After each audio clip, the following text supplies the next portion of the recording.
I'm caps lock different. It's facts, not fiction. Said I black out for real, then the track gone missing. If it's cap, I'm dipping. We ain't talking about a move, then it's flatline finished. When I spaz, I'm grinning. Put a peel off in the Sadies and I pass by spinning. It's perks with this life, but I don't have my skinnage. Took a quick trip and now I'm back home winning. And I see they eyes pop like I snack on spinach. Pull up to the spot, she tryna grab my digits. I'm already 8 shots, a Henny past my limit. Here you go. Hazards with a dash full of tickets. I'ma act like I don't see them. I got bad eye vision. Y'all can't pass my scrimmage. While y'all tripping, it's Aruba. I realized I had to go and flip the... What's up, guys? Welcome back to episode 278 of Psychotic and Iconic. Paul's here along with my co-host Nick DeAries and Philly Phil. Tonight, we welcome special guest Kris Kretschman of Crown Global Media. He is back home. He has a live show in Texas. What's going on, Kris? Yeah, gentlemen, how are we doing? Welcome Pretty good, to the brother. show, man. Welcome.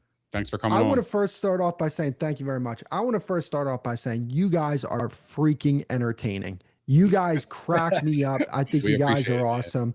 And it's awesome to be on the show with you guys. Thank you very much. Yeah, man. Thank you, man. We appreciate it, dude. So quick background story. Chris and I, this is the first time Chris and Nick have met. Chris and I have developed a little bit of a relationship over the past year. The relationship started as him talking shit in the comments, which eventually moved to DMs, which eventually moved to text messages. And we found a common ground and an understanding of just two fun sports fans. And we're happy to have you on, dude. We're gonna have a really fun night tonight for sure.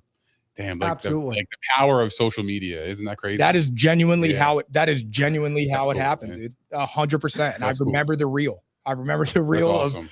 of where it happened. And then I fired it. He fired something. I fired back. And then it was bang, bang, bang. And as soon as it went to DMs, I'm like, okay. And then when he was given his counter argument, I'm like, all right, he knows what he's talking about a little bit. Yeah.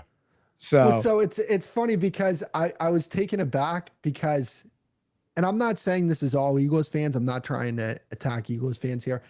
It's so crazy. Like I could have an opinion on anything Eagles related on X. And it's like, hey, like, I think his team around him is really good.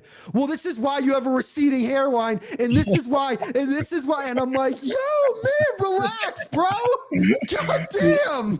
Yeah, I know, dude. We've been there. Yeah. We've been there, dude. I've gotten things made fun of me that I didn't even realize were wrong with me. And then I'm looking in the mirror and I'm like, oh shit, he's kind of right. I'm like, that's a good one, man. But the best ones are the ones that they try and insult you. And I'm just like, man, you got to be better. you got to be better. Once you hear something like one time and then come to like an acceptance of it, and then people keep on going, it's like, all right, I get it, man. I get it. Cool. And then you just kind of, once you start hearing the same insults towards you so many times, you start to get to the point where you're just like, it doesn't even bother me anymore. Yeah.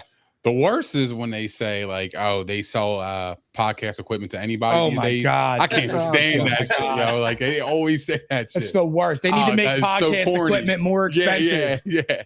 Or take You the know mic what I away. do? Or something. You know what I do to like any of those type of comments? I put like that GIF where it's like the one girl, and she's like, you know what I'm talking about? Yeah, 100%. All right, guys, let's get the show started. So we're going to start out with a few quick hitters. We're going to start out. Stefon DIggs says that there's no wide receiver 2 better than him. What's your thoughts on that, Chris?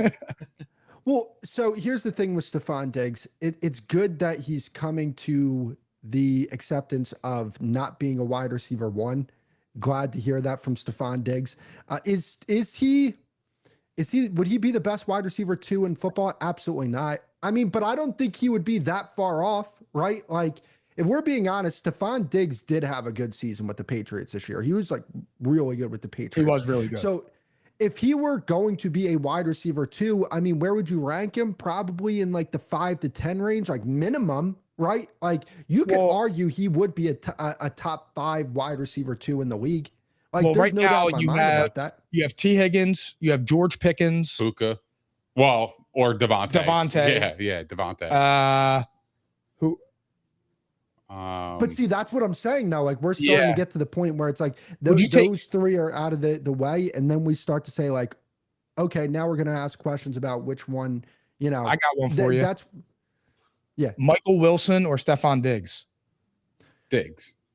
Ooh. I would go Diggs. Yeah, Diggs. even though Wilson is nice. Wilson's Wilson's nice. I think he's on the up and coming, but like he hasn't popped yet. He popped last Stefon year. Diggs already popped in year 3. Like this guy, he's been good his whole career. Oh no, Like, I know that. and I'm not a Stefon Diggs guy. I know. I think he's good. I think Yeah. he's a good player. But I mean, Michael Wilson. Oh yeah, I'm taking. Michael Diggs, Wilson bro. was cooking last year. I'm taking Diggs. Bro. Can I ask a question? Yeah, of Can I course. ask a question? Are we sure that Michael Wilson is a wide receiver 2 on that team? That's a very good question, and that's why I brought up his name. Are we sure he's a wide They're not receiver going to use 2? him as a wide receiver 1 though, because they drafted Marvin Harrison #1. Yeah, but or the high pick. I'll say this: Marvin Harrison has never popped for a stretch of games like the way Michael Wilson did to end the season last year. At no point in Marvin Harrison's two years, he's never had a stretch of games as dominant at the position that Michael Wilson did to end the year last year. Michael Wilson from games 8, 9-ish, somewhere around there, was a legitimate was operating as a 1. He was now Marvin Harrison was out for some of those games, which it gives him more opportunity. Yeah. But also he could have been game planned for, and it was with Jacoby Brissett. I thought And Michael here's the Wilson thing. was good. Here's the thing with Marvin Harrison Jr. Like, look, Ohio State in the background. I'm a fan. His high school that he went to is the high school that I root for, St. Joseph's Prep. So I want him to be great. But so far in his NFL career, he has been nothing less than disappointing. Like, he has been extremely disappointing so far. So that's why I would say, like, right now, if we're going just based off talent, which is the way I would do the wide receiver 1, wide receiver 2 thing, he's a better receiver than Marvin Harrison Jr. So I think the real question would be Diggs or Harrison Jr. And I don't really think that's a question, to be honest with you. Gotcha. Interesting. Do you what guys about what about Michael Pittman or Stefon Diggs? Michael Pittman? I would go Michael Pittman. Yeah. Yeah. But it's not Michael like Pittman. if somebody said Stefon Diggs, I'd Right. be like, all right, I got you. I don't. Yeah, I think either or. I think if you took That's either kind or, of a toss you're up. cool with. Yeah. Yeah. I'm just trying to think. That's a good one, though. I was doing the same You thing. actually might be right though. He might be a top 5 wide receiver 2 if he were to sign with somebody. I'm trying to think of other wide receiver 2s out The there. only and other I can't one- really think of any other team that. Correct. You could have said Smitty, but Smitty's a 1 now. Well, he's operating as a 1. If he's a true 1, we'll see. But I'm saying when we had AJ, you could have said Smitty was over Diggs, obviously. But For sure. the Yeah. list is thin if you really do think about it. I Yeah. mean, because I'm going through my head right now and I can't even grab one. Jordan Addison. Oh, Diggs. well, Diggs is better than him. Diggs is better. I don't know. See, I here's the think thing, Diggs does because more. I know Diggs right now is like the punching bag for things that aren't related to football. And like, all right, I get it. But if Like we're talking about bisexual. him, Yeah.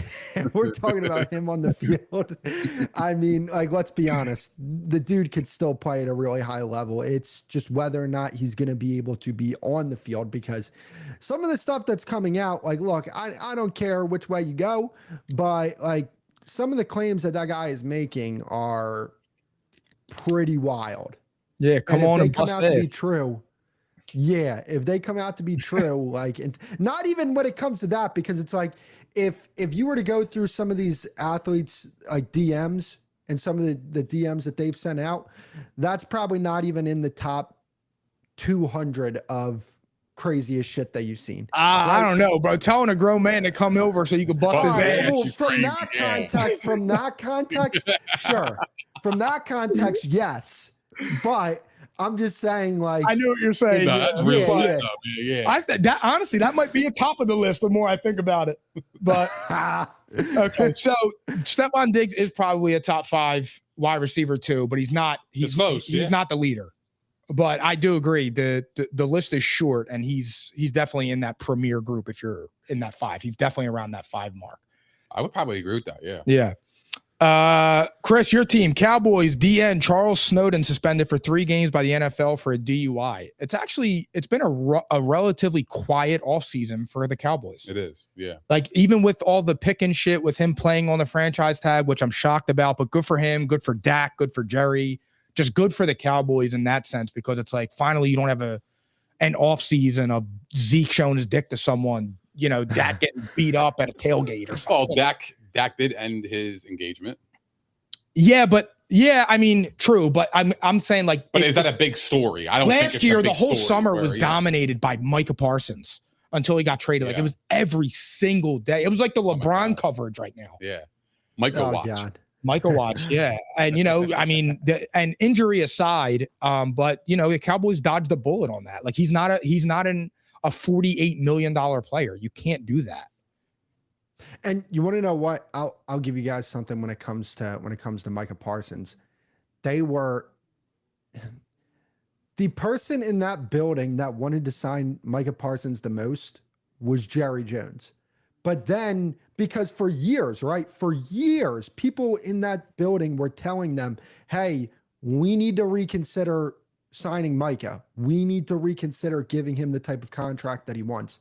And then what happened was Micah Parsons wasted Jerry Jones' time because he went into Jerry Jones's office looking to negotiate a contract, and they came to an agreement. But then when it was time to sign the paperwork, Micah was like, we'll talk to my agent about it. And then the agent was like, hey, if you think that we have an agreement here, you're sadly mistaken. So now Jerry's like, this guy just wasted my time.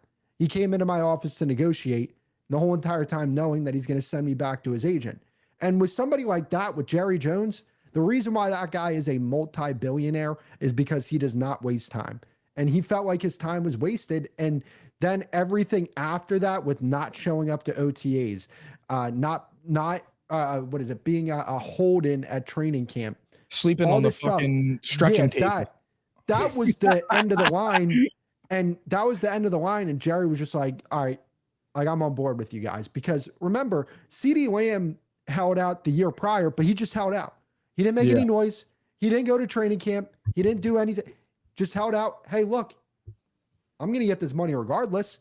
So he held out, and eventually the Cowboys ended up signing him to a long-term extension. But I'll go to my grave saying that the Cowboys did not intend to sign Micah Parsons. They wanted him to play on that fifth-year option and then trade him at the end of the season. That's what I think the main plan was.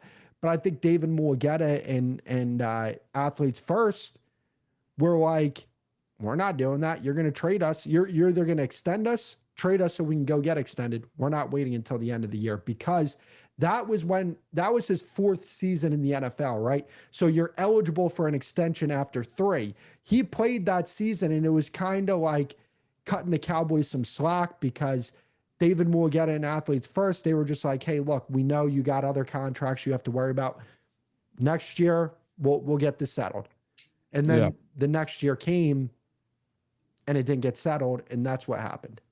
But what was in that contract that Micah agreed to that was appalling to the agent, that made him pause on that and say, whoa, I'm not agreeing to this. We're not agreeing to this. Like, what was in that contract that made the agent, kind of pull back for Micah? Like, because obviously, you hear a lot of stories about, NFL teams getting one over on the player because of whatever's in their contract, and then the player didn't read it, whatever. But like, there had to be something in there that stood out to him. That was like, okay, we're not signing this. It was a 5-year, $200 million contract. So the way they looked at it was that they wanted a 4-year contract so that they can get back out on the market.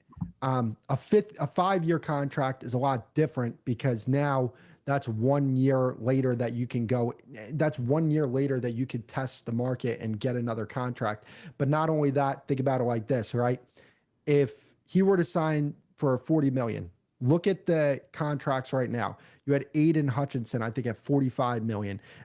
Will Anderson's touching $50 million. So if he would have signed for $40 million, he would have been significantly behind the market, and he would have been under that for another.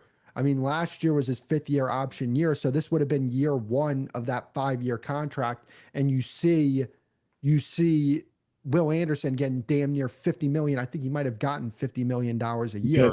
So that's why David Mulugeta was just like, no. It's money, and that's great, but we're not signing this deal. But it's not guaranteed that you're a $40 million player in 5 years either, though, because if Micah Parsons gets injured again on a serious injury, his career is going to be.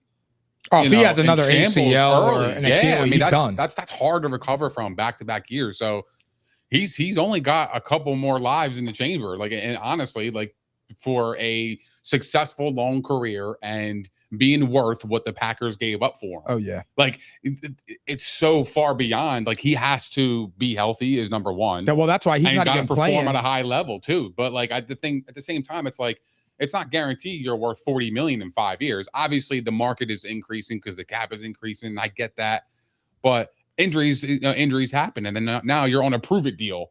You know what I mean? And now it's like a 1 year, $12 million deal, and then you get 20 sacks like Von Miller. Whatever. Yeah, and then you get think about it like this. You know what I mean? Think about it like this. Micah Parsons is closer to year 10 than he is year 1.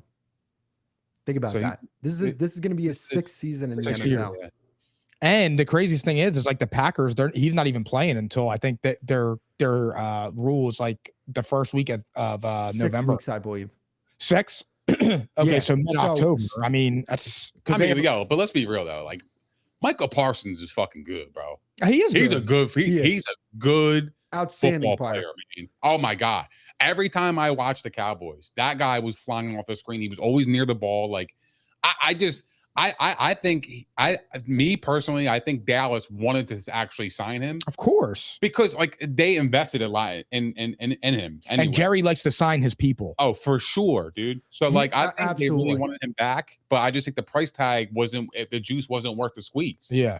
Like 48 million. I mean, come on, bro. Like that's you couldn't have done it. How are you supposed to build a team when you have your quarterback making 70 million? It's hard. You can't. Like it's you only got so much in the salary cap, and then you got CD, you got Pickens, you traded for. Yeah, you just can't fit all of that in the cap. And space. It's crazy too because like they only traded a 3rd rounder for Pickens, and not that I'm saying Dallas like got screwed, but I'm gonna try and like articulate this. You guys will probably understand what I'm trying to say, but like the Cowboys trading a 3rd round pick to get somebody like George Pickens. Like that was such like a nothing pick because he's so talented. And obviously I'm a Pickens fan, but for him to pop crazy like that in the first year they get him after sending a 3rd round pick, it's like, what are you supposed to do here? They had to tag him because that season he had last year warrants him to be around that $38 million range. And I get it. And luckily there's no drama this offseason. He signed his tag, which I think is a very good thing for the way that he's viewed. In a strange way, like him not causing problems. He signed his tag. He's going to play on it. That will bode well for him next year. And when he's, trying to get his actual big contract. Until he quits on his team again. And well, so think about it like this. Shit like that, man. Yeah. Like, so think about it like this. That is sorry, Chris, didn't mean to cut you off. You're good. We had this conversation last year and I said to Nick, we were talking about him versus Smitty. And I said, who do I think is better? George Pickens. But who would I rather have on my team? I would take Devontae Smith. And it was simply just because I trust Devontae Smith more on and off the field over Pickens. Like Pickens does have a tendency to pout and, just do sometimes where he just looks disengaged. Like I never have to worry about that in my opinion with Devontae Smith. Mm-hmm. But as far as like a better receiver, it is George Pickens. So 2 things about the Pickens thing. I'll give you guys. Second one, I'll give you guys a little bit of an inside scoop on the Pickens situation. But the first thing is the reason why, and this is, I'm not trying to make this into a Dak fest here, but the reason why the Cowboys felt comfortable trading for George Pickens is because they believe in Dak Prescott. Jason Garrett talked about it after they traded for George Pickens, and he was like, it's going to work because Dak Prescott is going to make it work. And no matter how high your expectations were for George Pickens last year, he probably surpassed what people expected him to be. He was so good last year. Like that was the best case scenario for George Pickens. Like if you could draw it up perfectly, that was it. That was it. But yep. Agreed. Second thing when it comes to this, right? That situation on Monday Night Football, you remember that game against the Raiders where they were out for the first drive. Yep. And there was a story about it on ESPN. Forgot about that. Yep. They were fucked up in the casino, right? Well, I'll tell you this. The Cowboys, they did not like that one. They did not like that one. Because here's the thing, right? Like, we can look at it and laugh and be like, they showed up to the game shit-faced and dropped fucking 300 yards on those guys combined, pretty much. Crazy. We look at it and say that because we think it's funny and all that. That was the first game after Marshawn Nealon passed away. That was the first game after that happened. And it was on ESPN that happened. It was on Monday Night Football. I was just going to say, that was a primetime game. Yeah, it was. It was on as big of a platform as you can get. So it's like, I get a little frustrated when people go on these scorched earth rants about why didn't the Cowboys sign George Pickens and this, that, and the third. Well, it's like, the thing is, they do love George Pickens, but they also want to, one, see it for more than 1 year, and two, on field it was perfect. Off the field it was not. Like, there were times where he was late to curfew, where he was late to meetings. Like, if you're paying somebody top of the market money, meaning that you're paying them at the very, very top, you have to do more than just punch in. It's not just, it's easy for people that aren't paying George Pickens to scream at the Cowboys and scream at Jerry Jones saying, pay George Pickens. Well, it's like, but you're not seeing what's happening on a day-to-day basis. And you're also not in the mind of them saying like, hey, we need to see it for more than 1 year before we give this guy. And I agree with Jerry on that. I thought it was suicide paying him $40 million, dude. Like, no shot. You can't trust him yet.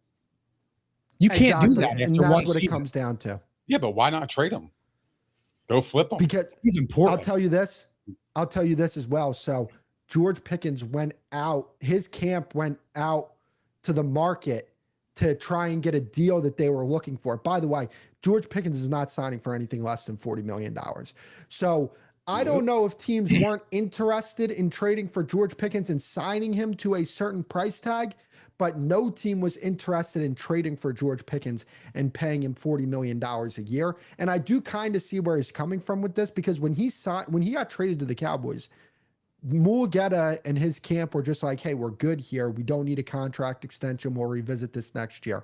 So George Pickens bet on himself for this past season, and he bet on himself and he hit big. And the thing is, it's really difficult to tell a player who bet on themselves, who said, hey, we're not going to cause any noise here. It's a little difficult to ask them to take a pay cut, because the way they would look at it is like, well, we just bet on ourselves so we didn't have to take a pay cut, so that we could prove to you guys that we're worth the type of money.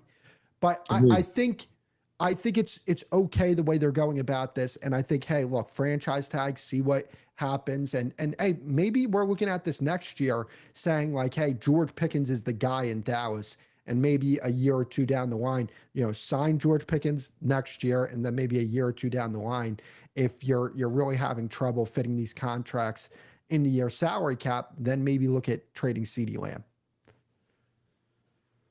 I don't know. Man, you would trade CeeDee Lamb over and keep George Pickens? Well, so think about it like this, right? So earlier with the Micah Parsons thing, I was saying he's closer to year 10 than he is year 1. this is year 7 for CeeDee Lamb, right? So this is year 7. This is going to be year 5 for George Pickens.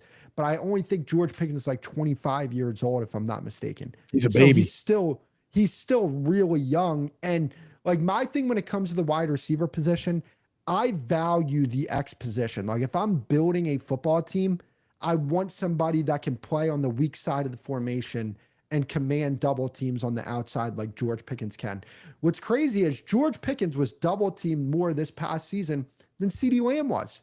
Because George Pickens, it's not that he's better than CeeDee Lamb. It's not that, but he is more of a threat because CeeDee is more of like a shifty in the slot guy is where he does his best damage. You can line Pickens up in the slot, but you can also, like, Pickens is better in the red zone. Pickens is a better deep threat. Pickens is a bigger body. So I feel like the way the Cowboys are is like, when you want to take your home run shot, it's going to be to Pickens. When you need to move between the 20s, you're going to be operating for CeeDee Lamb. But once you get inside that 20, that's where Pickens can do serious damage on top of being that deep threat. that, that's just not CD. Like CD's more of like that Amon Ra guy. Well, I think he's more physical too. Oh yeah, so if you're double somebody, you're gonna double the physical receiver. Correct, because 9 times out of 10, I believe Pickens is coming down with that jump ball. Oh man, yeah, agreed. And that's the thing, right? Like when it comes to comparing CeeDee Lamb and George Pickens, one thing I say is look at the NFL and the way offensive coordinators. I mean, offensive coordinators are so trigger happy; they want to generate explosive plays, and CeeDee Lamb can create explosive plays, but how is he doing it? Is he catching a 5-yard slant and having to break 3 tackles and turning that into a 30+ yard gain? That's usually what it looks like for CeeDee Lamb. But when you have George Pickens, all you have to do is throw that guy the ball down the field. That's it. And he jumps over. So he's so good at tracking the ball down the field. It's like effortless for him. So that's where I look at that and I say, what can you rely on more and CeeDee Lamb can generate explosive plays without yards after catch. So I don't want to imply that he can't, but I'm just saying like George Pickens is it crazy to say he's the best deep threat in football right now? I mean, I think he is. Chase, I would say, is above him. I think he's probably top 5 as definitively top 5 as a deep threat. Cause I would say you got Justin Jefferson, you got Jamar Chase. And then after that, I don't know. See, I think Pickens is a better deep threat. I think Pickens is a better deep threat than Jett is, though. Yeah, I would probably go there as just strictly a deep threat. Yeah, strictly deep threat. Yeah, but I feel like Pickens has had better quarterback play to display that, though.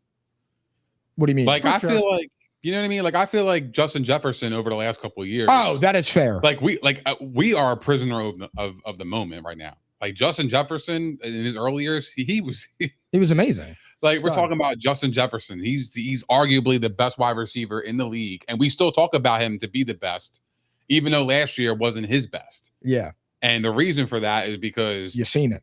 We've already seen it, and we know that the quarterback play wasn't up to par. You know what I mean? So like I feel like Pickens right now has had the better opportunities to display that. But when it comes to real, I'm taking Justin Jefferson. I think Pickens is good. I think Pickens is great. For sure. I think we're a prisoner of the moment of putting him above Jefferson. Well, not in totality. Yeah, not totality. In totality. No, I'm just saying that strictly. Deep balls. Yeah, exactly. Yeah, I got you though. That's I don't know. All right, let's pivot. Let's go we're going to do an AFC West review and a breakdown. We're going to start out with the Denver Broncos over under 9.5 wins. That's a little low. Oh, I would bet that. I would bet the house. Them? Do you think they're in a prove it? Do you think they're in a prove it year? Do you think last season was a fluke? Oh, I'd bet the house on that over 9.5 wins. I think they're the best team in the AFC. I'm not going to bury the lead on this one. I think they're the best team in the AFC. I think they're going to win the AFC this year. That addition of Jalen Waddle, like the 1 seed, the 1 seed. I think they're going to win the AFC. They're going to the Super Bowl. I believe they're going to the Super Bowl this year. Yes, I think the Denver Broncos. The last person on this show that predicted the Broncos going to the Super Bowl went out sad, bro. Yeah. And that's my boy, but he went out sad. But like the thing is, the Broncos, if Bo Nix was healthy for that game, they were going to go to the Super Bowl this year. Agreed. And I think they're a better team this year than they were last year. Sean Payton. I mean, look, I'm a big Sean Payton guy. Sean Payton is as sharp of an offensive mind as you will ever see in the game of football, even though he's not calling plays anymore. But I can tell you this, if that offense doesn't look right, he's going to be calling plays. I can't stand Sean Payton, dude. I just think that addition of Jalen Waddle, they coveted that player. Like when you covet a player to the extent that they've coveted Jalen Waddle, it's because you have a plan for that guy.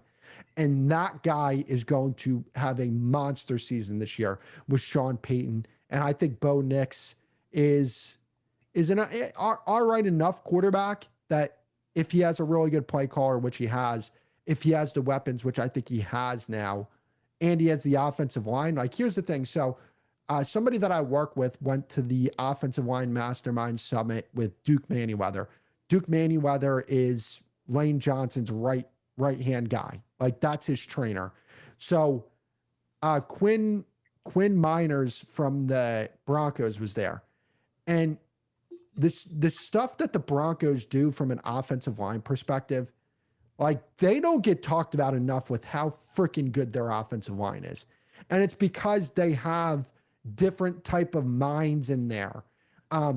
So I think their offensive line's really good. I think their offense is going to be really good this year. And their defense is, I mean, suffocating. So they're my favorites to win the AFC this year. Wow. I'm sure I did not see that. I didn't either. And I would bet the over on the wins for sure. See, I am the opposite. And this goes back to, this was actually one of the things, Chris, that you and I were arguing about in the beginning was last year we said the Cowboys under. No shade here either. I'm honest talk. No, for sure. You're good. What was the over under again on that? Last year the over under was 8.5. And what and they finished 7-8-1. Yeah. And you and I were talking about that, and we were laughing about it because I said, like, it had nothing to do with the Cowboys. It was everything about that line made no sense. Yeah. And I will say this. So while I'm not a huge Jalen Waddle guy, I believe Jalen Waddle is a very good wide receiver. I don't think he is like a game-changing wide receiver. And I know that's a little bit controversial or a lot controversial. But I do think he fits very well with Courtland Sutton and Tim Patrick. I think Tim Patrick is a very underrated wide receiver. But what I don't understand is Denver last year, and Chris, you just, said this yourself. If Bo Nix is healthy, they more than likely go to the Super Bowl because the Patriots weren't playing good and they got past their hardest test in Buffalo. To have this team, what they win last year? 11 games? 12 games? Denver? Yeah. They won like 14. Yeah, they won a ton of games last year. I think they were like 14-3. They might have won like 13 or 14 games. Let me They were the check. 1 seed, bro. I didn't think they were that high. Was it the Patriots? Oh, Patriots no, were the 1 seed. Oh, Denver was a 2 seed. Denver was 1 seed. No, because hey, Mike, look at this. No, they weren't because they played Justin Herbert in the playoffs. Well, he's so forgetful, obviously. I forgot about that. So, okay. So they were the 1 seed last year. So they might have won 13 or 14 games. Excuse me. 14-3. Okay. Wow. I didn't even realize that, to be honest. So they were 14-3 last year. That defense is returning. The quarterback is returning. The offense is still intact. The offensive line is still there. You added Jalen Waddle, and your over and under win total is 9.5. That makes no sense to me. Now, could they fall on 10 wins? Absolutely, and push that over. But they will be close. They will be in that 9-win territory just based off of the line reading because it makes it look too easy to bet over 9.5. Like when I look at that line, I don't understand that. Well, is Bo Nix, is he like, what's his injury status? I'm assuming he's fine. I was just looking at it, but I didn't see. I haven't heard anything. Yeah, I haven't heard. Do you have anything on that, Chris? Do you know anything about it? Let me check. I'm about to check right now Because I haven't. I mean, I that would be forgot he the got only hurt. thing that I would think about. His would foot's be like, fucked up. yeah, like something. Yeah, like they're not. Like Malik Neighbors, like he had a setback in his recovery. They're not confident in the longevity of the season. Where you know what I mean. I got you. Yeah, that's a good point. He said he could be a full go right now. I just read that. So okay. I mean, if anything, if he misses games, it's only going to be. It's not going to be many. But do you know what I'm saying? Yeah, no, I know what you're saying. But for me, I'd rather bet the over. I'm getting one of the best defenses in football. I'm getting an up and coming quarterback. I'm getting Jalen Waddle back on his team on the team. Like I'm getting a lot on. Over I'm 9.5. totally Like, I'm taking the over. Yeah. As a betting man, I would take the over. Yeah, all day. I'm definitely taking the under. Just because I'm thinking logically. Yeah, no, I know. I'm the same way because and Denver's going to have the best defense in the division again. So I mean, I don't see that changing. I mean, Kansas City's and defense the second best quarterback. Yeah. No, I'm joking. With Mahomes starting, he got more playoff wins, baby. To who? Herbert. Fucking around with Justin Herbert. Oh yeah. So, but Herbert. I'm saying you got Mahomes, Mendoza will be playing probably like week 6. Herbert and Bo Nix. So, you know, they have the best defense, and then the Chargers comes in second. So, you know, that's a really weird line for me, man. That's a really weird line. You added Jalen Waddle, and your win total is fucking 5 games less. Like, that's a lot. That's 4.5. That is definitely weird. I would love to get their explanation on that, because I don't see it. I don't see it. No, I'm with you. Like, to me, I think it should be 11.5. Yeah, when I based look on at last that, year's success and what, you know, their forecast is. Yeah, but when I look at that, I'm like, oh wow, the Broncos, especially after hearing that I was off, I thought they only won 11 or 12 last year, not realizing they won 14. And it's all right, so you're going to go from 14 down to 9.5. That's weird to me. That is a little weird. That's weird to me. All right, Kansas City Chiefs over under 10.5. What do you think about the Chiefs with Patrick Mahomes? He's going to start week 1. I mean, we're all under that assumption. He seems fine. Do you think that they could become the top dog in the West again? No, I'm going under here. I'm going under. So here's what I'll say about the Kansas City Chiefs. They, you know, when they first came onto the scene, what was the NBA comparison of the Kansas City Chiefs? They were the Golden State Warriors. And I think today that's a very good comparison. I think they are the 2025, 2026 version of the Golden State Warriors.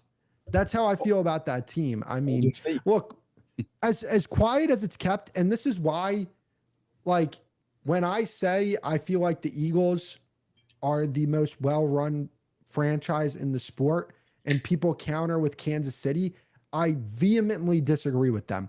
Kansas City has not drafted well at all recently, at all. Only corners, just corners. And you want to know what? They traded away their best corner this offseason. And they let traded go up of for Tyreek Mansour Hill. Delane. Exactly. Like, I don't know. I'm not seeing it with this team. When you look at the core of this team, obviously Mahomes is great. We get that. They were going to miss the playoffs last year, and they had Patrick Mahomes, and I don't think they're a better team this year than they were last year. And I'm like, glad you brought that up, dude, because that really does. That is like one of those things. Like, you know how I pick on Josh Allen and pick on Herbert? That is something, and I don't normally get on Mahomes because I think he's earned his status. But Skip Bayless said this, and he was right. At what point did it be that, like, you can't say anything negative or any criticism towards Mahomes? I've always have. No, I know that. And I know you by takes default. balls because he won 3 Super Bowls. And it's hard to argue, bro, because he hasn't had a great season in 3 years. I agree, but it's hard to argue when somebody has won 3 Super Bowls. No, I know. It I'm takes with you. brass balls to come out and say, yeah, I don't know, man. He looks like he's slipping a little bit. Yeah. I've said that. Yeah. No, and here's the thing. And here's the thing, you know, Kansas City, it's funny. Kansas City and Buffalo, they completely devalue the wide receiver position until they have to get into a big spot. And then it's like, well, they didn't have enough weapons. Well, duh. We could have told you that in March. We could have told you that in April when you didn't draft the receiver. Like, these teams need to invest at the receiver position. Their receivers are not good enough on the outside. I don't give a damn how good your quarterback is. If they're throwing the ball to covered receivers, they're not going to be able to complete passes. That's Agreed. the way I feel about this. Well, here's the thing, though. I mean, Buffalo did draft Keon Coleman. They missed. Right now, it hasn't panned out, and they missed. Kansas City has drafted Xavier Worthy. They drafted other wide receivers, too, over the last couple years, I believe, right? Like, I'm trying to think of one. Sky Moore. Yeah, I mean, they've tried, but it was like, to me, when Kansas City at the time was drafting wide receivers, I was scratching my head as to saying why. They had Tyreek Hill, they had Sammy Watkins. I mean, they had a Sammy Watkins, but they had a good core though. Like, yeah, they had something going over there. Yeah, like, they didn't need another wide receiver at the time. And plus Travis Kelce was at his peak. So like, I see what you're saying with the Warriors comparison because Travis Kelce is getting up there in age, but Mahomes is still fairly young. Andy Reid, obviously, he's not getting any younger, but yeah, at the same time, it's like I feel like 10.5 wins for Patrick Mahomes it should be a slam dunk. I think that's a relatively low bar. Me too. I agree with you. And it's crazy because I think Patrick Mahomes' last like Patrick Mahomes type great season was 2022. The year when he won his last Super Bowl, the year after they lost Tyreek Hill, and he went and won a Super Bowl with Sky Moore and Juju Smith and fucking Kadarius Toney with no run game. I mean, Pacheco was running all right, but he was a 7th round pick. Yeah. But my thing is that Super Bowl was like, it was a great moment for Mahomes and his career because he won a Brady Super Bowl where he didn't really have much. Now, also in relation to Brady, he did have a wicked defense and he rode that defense, through that season. But, to see the Chiefs with Andy Reid and Spags and Mahomes and Kelsey be at 10.5 wins, it's like, okay, well then we need to start, treating Mahomes at a different level. Like he might not be that 2018 to 2022 guy anymore. And that's okay. You could still be a great quarterback. But for the bar for him to be at 10.5 wins is crazy. I mean, bro, they paid him $500 million. That's what I'm saying. Like Legitimately, he got 500 million. Do you know, offhand, do you guys know what the Bills total is? They're over and under. Is it 10.5? I'll check right now. Well, and here's the thing. When it comes to these quarterbacks like Mahomes, Allen, Lamar, those guys. 10 right on it. Okay.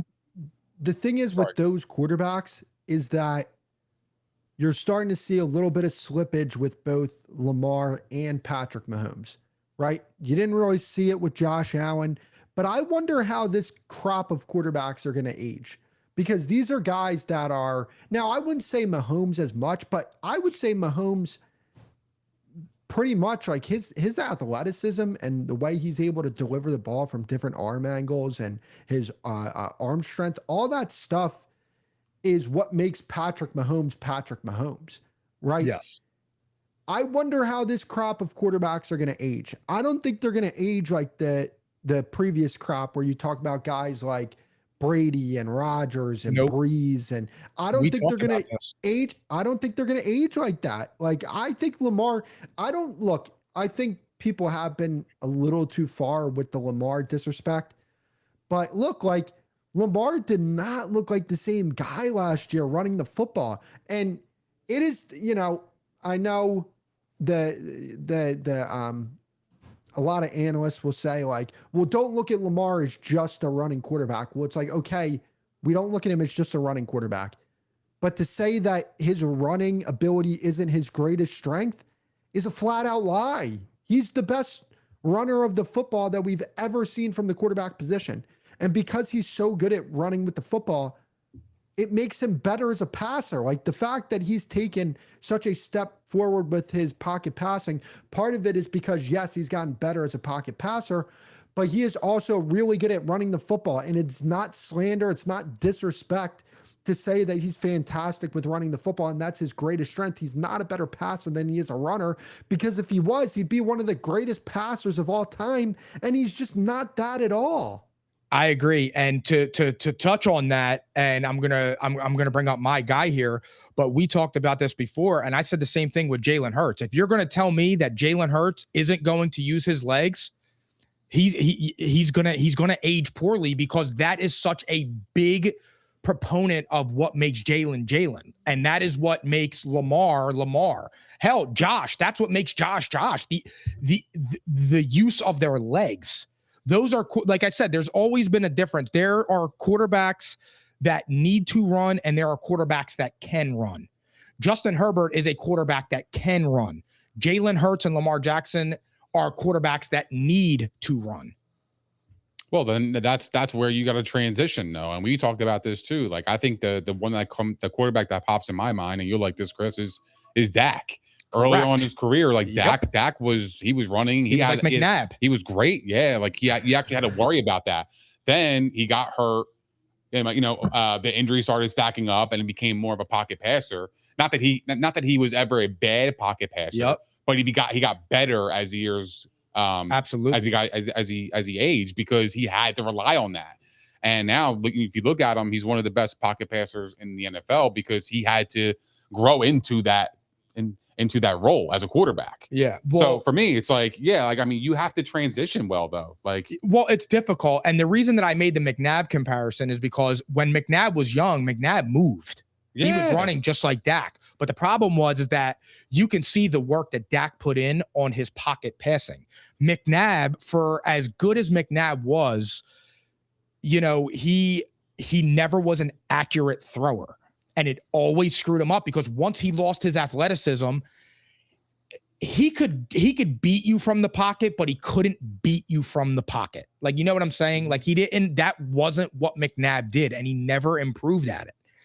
As to where Dak, you see it. Like, Dak is aging gracefully because Dak has gotten very, very good at just dropping back 3 and 5 step jobs from the shotgun and picking apart your defense, reading at the line of scrimmage. So, you know, but quarterbacks are different. And for the Lamars and Mahomes, you know, I mean, Mahomes could deal from the pocket, but, you know, it is going to be interesting to see how these next few years go for Mahomes because, like you said, Chris, I mean, they added Kenny Walker, and it's like, all right, cool. That's a good signing, though, bro. It is a good signing, and it's going to help them. They're going to have a running game. I think it's great. It is, but you still don't have anybody on the outside. You got Xavier Worth, cool, but yeah, but they don't operate like that though. Like, they use a bunch of different wide receivers. But last year, that was what derailed them. Like, Patrick Mahomes had to be a rusher last year because his receivers couldn't get open. Like, he has a bunch of 2s and 3s. Well, they double Rice, and then that was it. Yeah. And then Worthy got hurt a little bit. He was a little nicked up. That's what I'm saying. I want to add something to the quarterback thing. And here's the thing, right? Like, when it comes to that position, is getting to the line of scrimmage and dissecting a defense pre-snap and basically telling the quarterback what they're going to do pre-snap because you're so good with your hard counts and all this. Is that going to make Sports Center? No. Running with the football and jumping over people and juking people, that's the stuff that's going to make Sports Center. So it's not flashy, the type of improvements that Dak has made as a quarterback, but they were necessary. And I feel like when Brady talks about that there's a lot of mediocrity in the quarterback position, that's the stuff he talks about, because quarterbacks today are so much more reliant on their offensive coordinators and their offensive play callers than ever before. Because when you go back, and even like, here's the thing, Schottenheimer is a really good coach and he's a really good play caller and all that stuff, right? But the principle, the backbone of their offense is concepts, right? We're going to have strong concepts and we're going to let the quarterback make the right reads. Whereas a lot of these guys, including a guy like Jared Goff, a guy like Brock Purdy, these guys, they have fantastic play callers showing them where to go with the football because of how much work they do pre-snap Shanahan and Ben Johnson will motion or will shift and then motion just to get a slant off, right? Because it's easier to read for the quarterback, that type of stuff. Yes. That's not the case with a guy like Dak, with a guy like Joe Burrow. Joe Burrow gets an empty and they just run concepts and he reads the concepts very well. So that's where it's like with the quarterback position, I really feel like Brady was onto something when he says there's a lot of mediocrity, because I don't feel like quarterbacks are reading as well as they used to. I say it all the time. I say they don't go to the line of scrimmage calling out their defense. 53's the mic. This guy's like, they don't do that, and then they don't like audible anymore. It's just the weirdest. I've noticed that over the last couple of years, and you know who remind me of, like, it was, we just saw it this past season with Phillip Rivers doing it at the line of scrimmage. Yep. It's like, man, I miss those days. Like, that is what quarterbacking is. Like, going up to the line, you have a play called, you're going up to the line of scrimmage. All right, is the play that we called, is it going to be successful based on their defense? All right, no. All right, let's audible out, because I think we have a play that can get this guy open. They don't do that. And we can get a first down here, as opposed to an incompletion. Like, I feel like a lot of quarterbacks have, like, in the past, processed that thought now versus these quarterbacks. You're right, Chris. Like, I think they rely on a lot of the offensive coordinator. They rely on and I think that's the scheme getting the wide receiver open instead of them reading the defense and them putting their wide receivers in a position to get open. Right, exactly. So it's just reliant on the scheme. And you guys remember that that Browns game back in, I think it was 2023. The 49ers played the Browns back then. They lost that And game, this was right? this was when the 49ers were riding high. Is that when Moody missed the 40-yard field goal in the rain?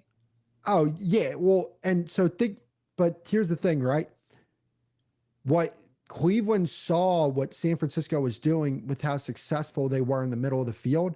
So what they were doing was disguising pre-snap and getting into robber looks post-snap, right? But if you have a quarterback that can get to the line of scrimmage and really draw a defense on a hard count, and they're showing you their post-snap rotation before the snap, now you're like, oh, we have a cover 2 beater. We got to switch to a cover 1 beater. Or, hey, they're going to bail to the deep thirds. We got to get into our cover 3 beaters. Right. So it's like that type of stuff. That type of stuff is it's so important. And that's like when I look at, I'll say this. We talk about the NFC East. I know we're talking about the AFC West. I'm sorry, drawing people off sides here.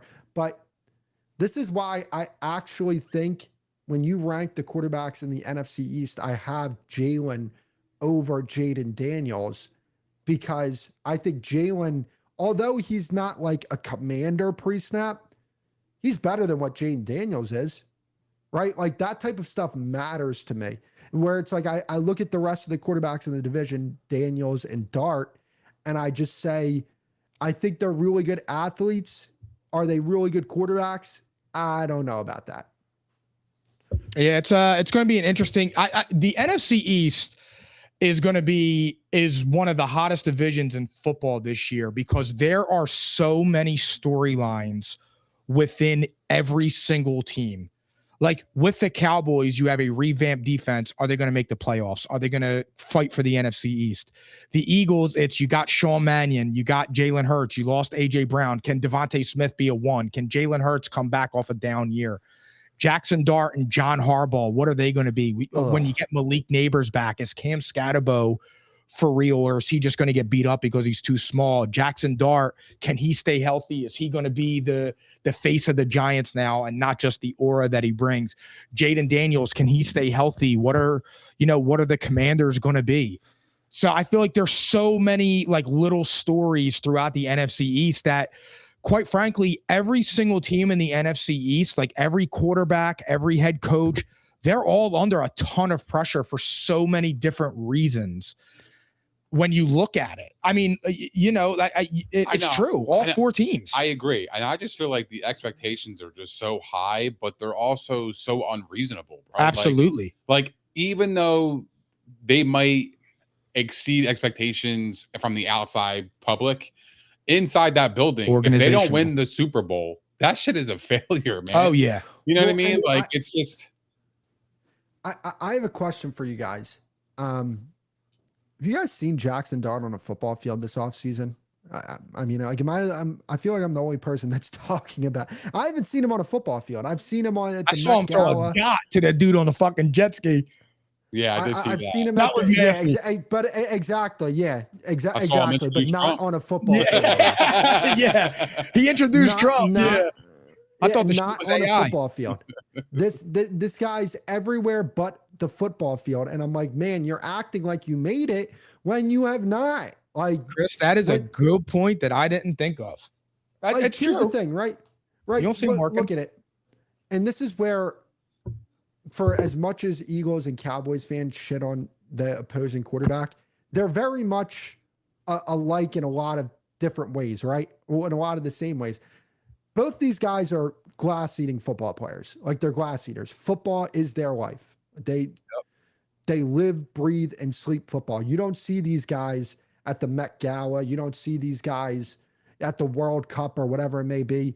These guys are on the football field. They love the game of football. Whereas I ask about Jayden Daniels and Jackson Dart, do you guys actually love football, or like you guys just like being celebrities? Because that's kind of the vibe I get from those guys.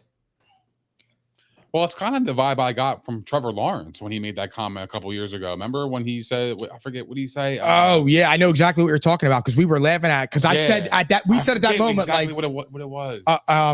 Football, the 16th best quarterback in the league. Yeah, we'll get there, dude. Don't worry. Wait, he's a 16th?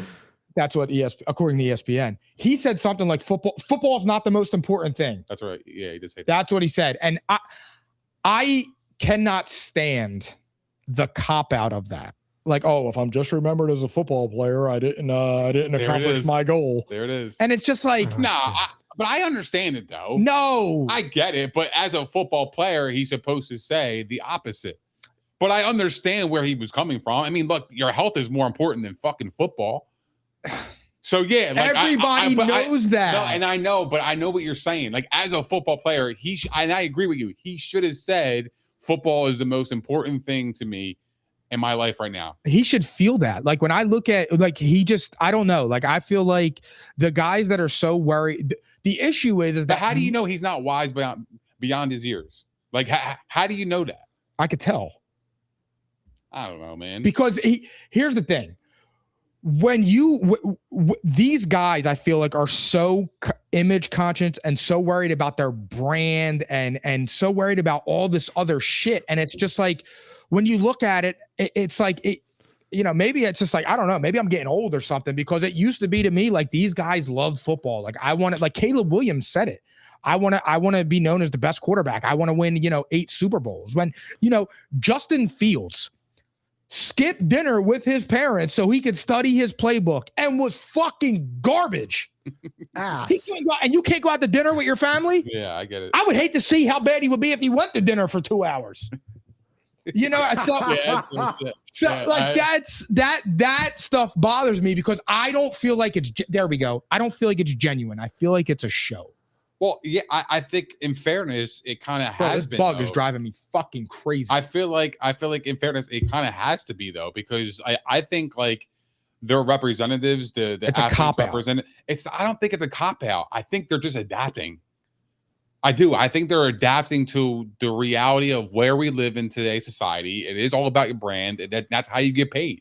And if your representatives are, say you're representing a top quarterback, like you want to find the best way to maximize his brand so he can bring the most money so I can also get paid.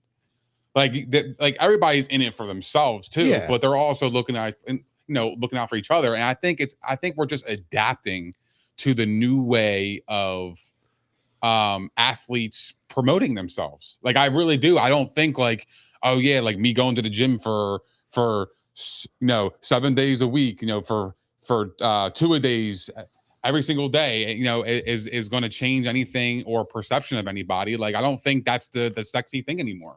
I don't think that way. I think like showing an Instagram video of you catching a one-hander and you working out with Russell Wilson in his backyard, like that's going to capture the attention. Not if you're working out with Russell Wilson. Over somebody that's just going to the gym and just working out, like a James Harrison. It's all about brand. It's all about. I know. It is a show. It is. It's entertainment, though. But at the end of the time, at the end of the day, bro, all of this shit is entertainment. Yeah, it's on TV. Yep, it's entertainment. Yep, I know. What is TV? TV is an entertainment device. Yeah. The fuck you think this is? That's how I feel about it, man.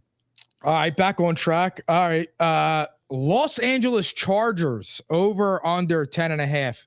Kris, I'm going to start out with you on this one. Is this the year that your big, fucking strong, blonde hair, blue eyes boy gets his first playoff win? How many years has he been in the league? This is gonna be his 6th year, right? 7th, yeah, 7th. 7. Oh, damn. You want to know what? On this over, I'm gonna go over. I'm going over on the Los Angeles Chargers, and this is my thing. Justin Herbert has never had an offensive coordinator like Mike McDaniel. Mike McDaniel is going to dial it the freak up for this guy. And you're going to see why Justin Herbert is a top 7 quarterback in the NFL this year. And he will win a playoff game this year. Yo, wake me up when dude's done. Disrespect is wild. No, why are you disrespecting Herbert, though, bro? Like, for real. I'm kind of with you, though, Kris. I like the over, too. I think the Chargers as a whole, I think they're a good team. I think Harbaugh has changed their culture. Oh, hell like instantly. I think they're going to be a smash mouth team like they were last year. I think they're going to be able to throw the football a lot better because they got the upgrades to the offensive line.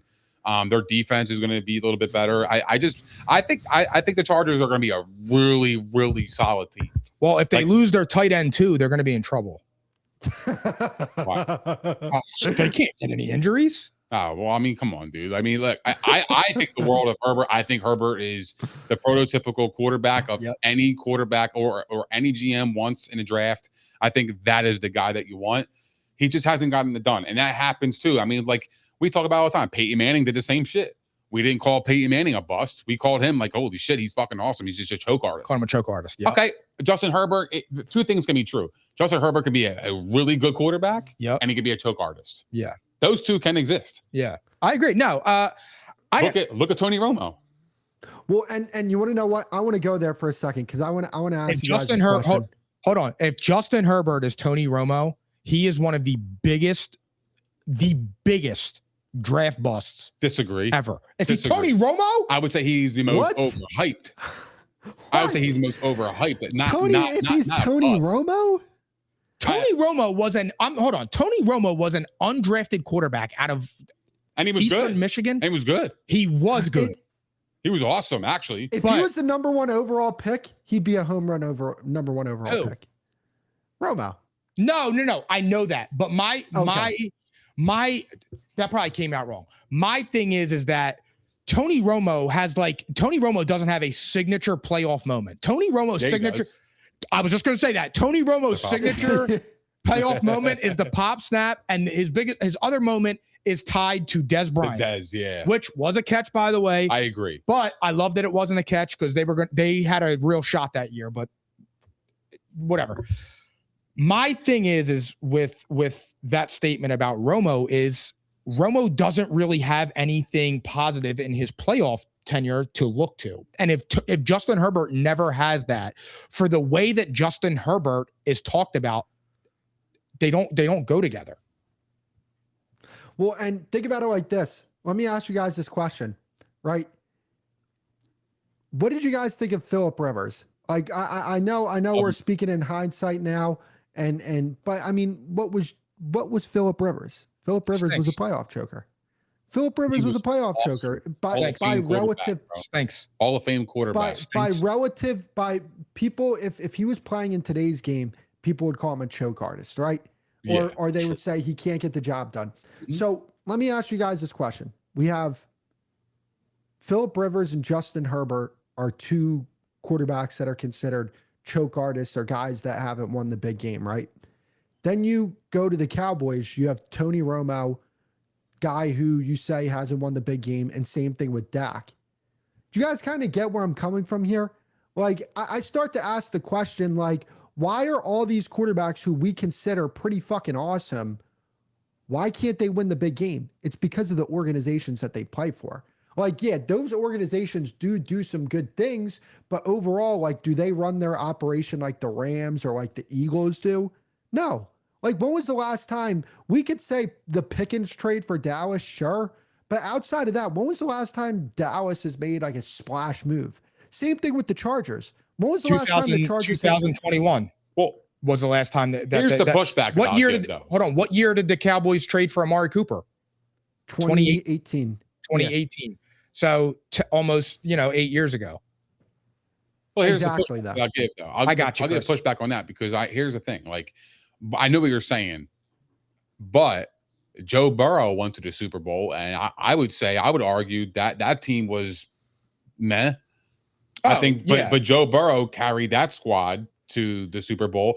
That's what I'm saying. Like, I feel like, yeah, it is the team that you're drafted on, but the Bengals weren't any better than anybody else that was on. Like, the Phillip Rivers was genuinely a choke artist. Yeah, I think he's an awesome. I do slightly disagree with the Bengals take, though, just a little bit. Well, here's that the thing. Defense. I mean, their defense was hitting their stride towards the end of the season, but their offensive line was the worst we've ever seen it historically.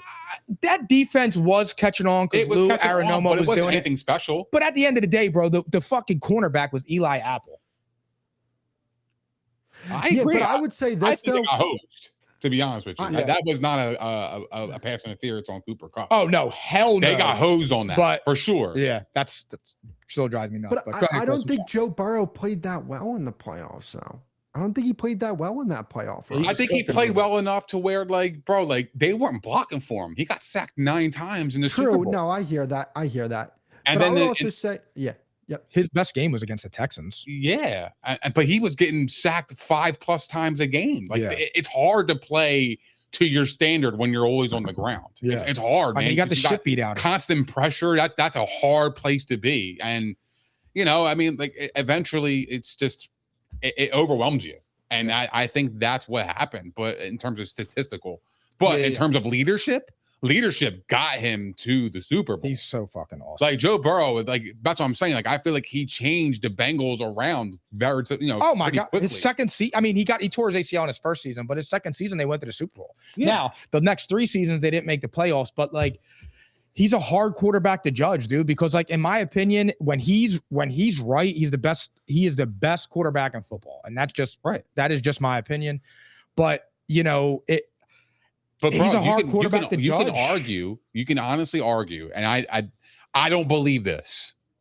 I'm not saying this, but you can honestly argue that Joe Burrow could quite possibly be a flash in the pan.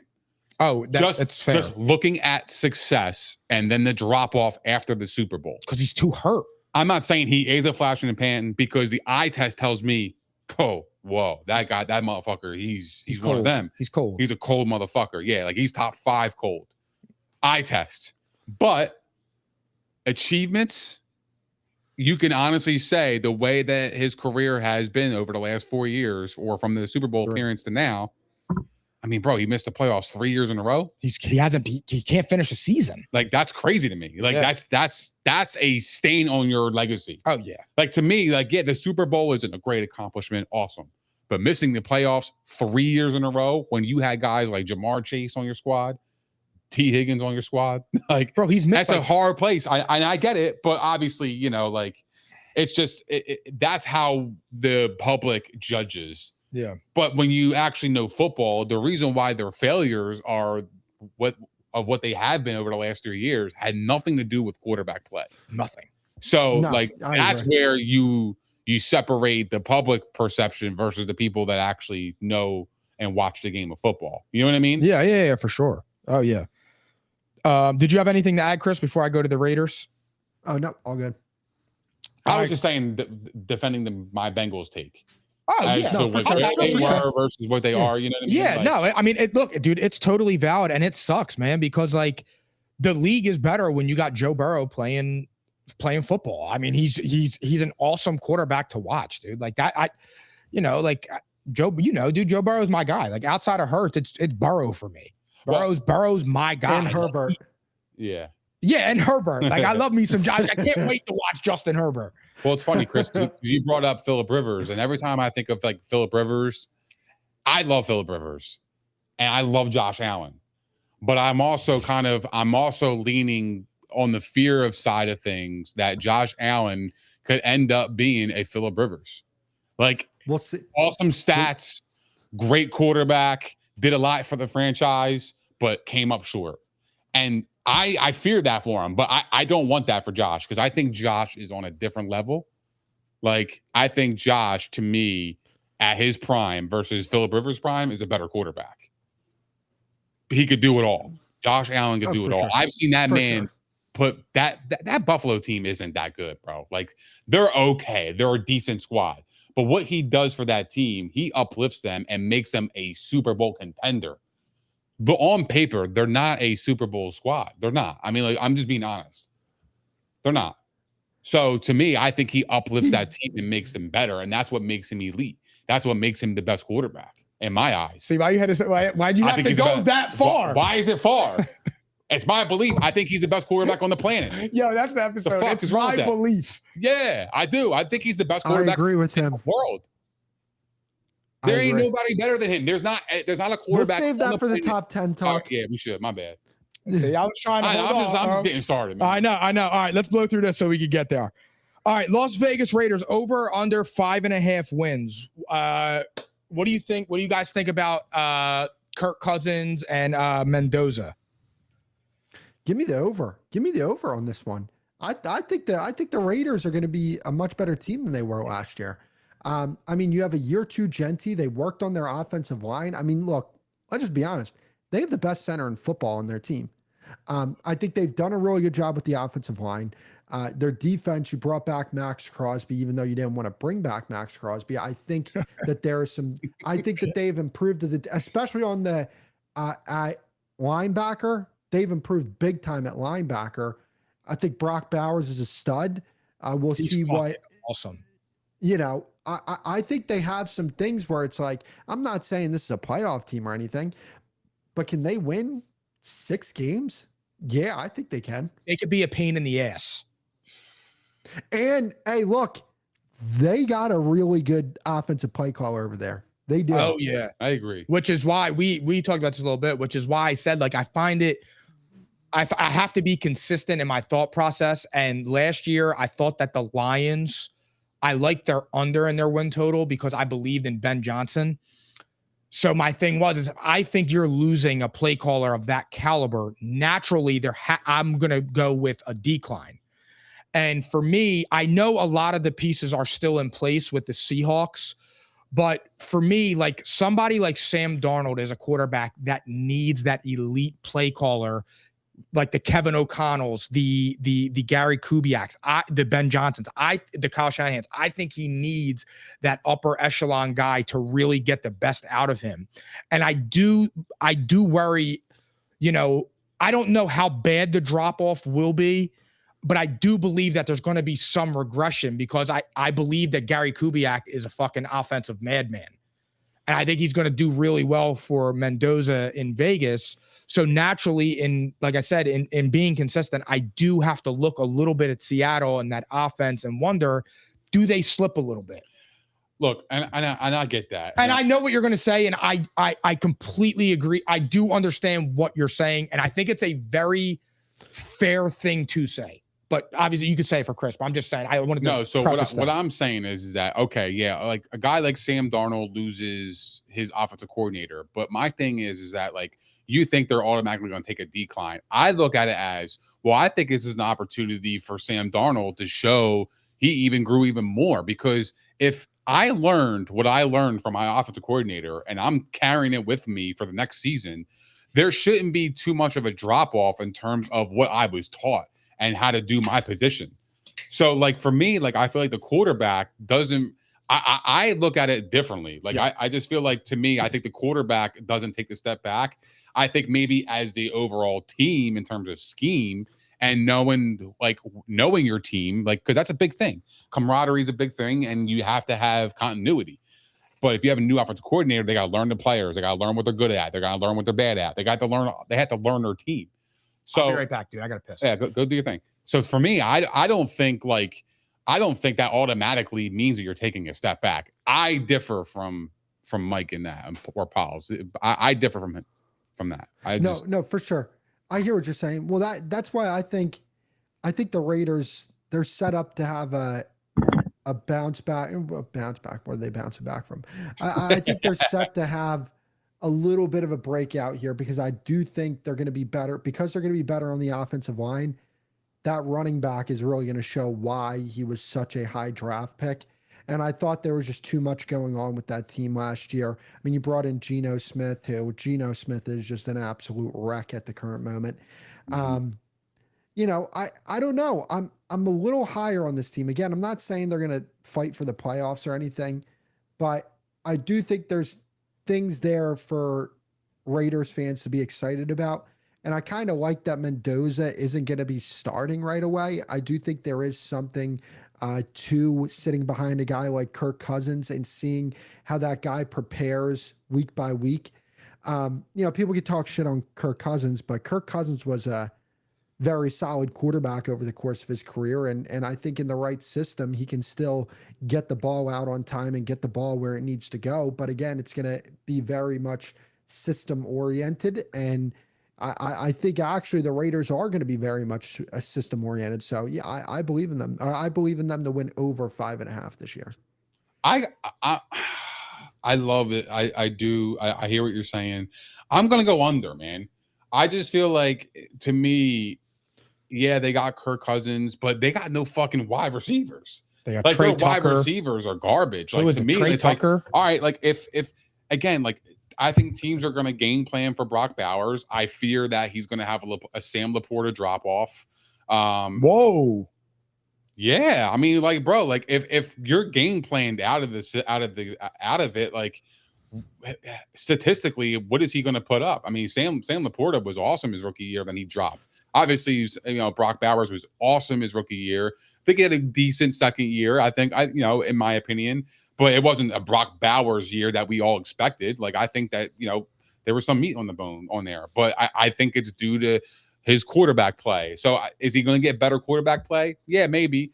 But I just don't know. I don't feel like the Raiders have enough on the outside to where it's going to scare anybody. And it's the Raiders, bro. You know what I mean? Like, they've always been dog shit. Like, I think Mendoza is probably going to be in there probably a little bit after. I would say probably like week 10. Week 10 is when we'll see Mendoza. I don't think they're going to rush him in there at all. I think because I think if the Raiders start out fucking 1-7, I don't think you're throwing your franchise out there on a 1-7 and your offensive line isn't blocking well. I don't think that's going to happen. I think that the Raiders, if anything, would protect his confidence, because here's the thing: like, if he goes in there and they stink even more, now what?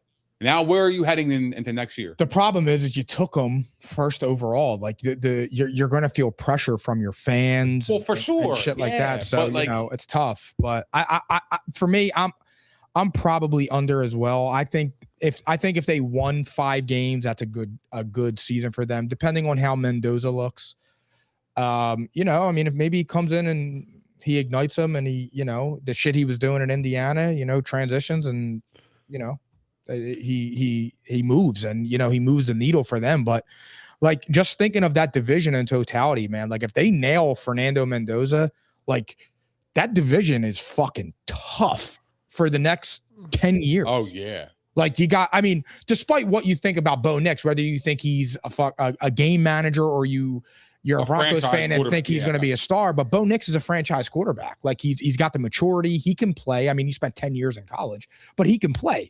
So, you have that. You have Justin Herbert, and, you ain't got to worry about him post-December, but you still have him. You got Mahomes. So I feel like that's like if they hit on Mendoza, man, that division's a motherfucker for quarterbacks. Yeah, I agree. Look, I think a successful season for the Raiders is probably a 6 or 7 win season. Oh my God, dude, a 7-win season would be excellent. Yeah, where your core players like Mendoza plays, he has some spurts in the games where you're like, holy shit, he has flashes where you're like, okay, that is the guy that we drafted. I'm happy that we saw that. Yep. Right. And then you got Ashton Jeanty, you got Brock Bowers. If that core can show some promise as like the big 3 on their offense, I think next year will be a really exciting year for them, because they can go into free agency, they can go get their wide receivers, then they can really stack their team. What do you think about? You know what I mean? So like, I feel like they have an opportunity there. What do you think about Ashton Jeanty? I think he's going to be awesome. I think the Raiders have a bad offensive line. Like, when you have a bad offensive line and you draft a rookie running back, that's the result you're going to get. And you hire fucking Chip Kelly. Yeah. Like, you're not getting Barry Sanders in the rookie year. It's just not happening. Yeah. That's not Ashton Jeanty anyway. But anyway, for me, like, I just think that Ashton Jeanty is going to be fine. I think he's going to be a great running back in this league. And I just think the Raiders got to help him out, and they got to help their star players. They got to protect Mendoza. They got to give him weapons. They got to get him a good defense. Like that's where the Raiders organization needs to do their job, so that Mendoza can do his even better to what they drafted him at number 1. So I don't know. I have very, very little hopes for the Raiders this year, but I just want to see some type of promise in their little core. That would make me excited for next year. All right, last 2 things before we get to the quarterbacks. Who will win the division? And if I set the over or under for playoff teams at 2.5 in that division, do you have over or under? Next. Or go ahead, Chris. Go ahead. Denver's going to win that division, and I think they're going to win it pretty comfortably. I'm going to go. Oh man, that seemed like a high number, 2.5, and then I remembered that. I mean, the Chiefs didn't make it last year, but the Chargers did. I'm going to go under on the 2.5.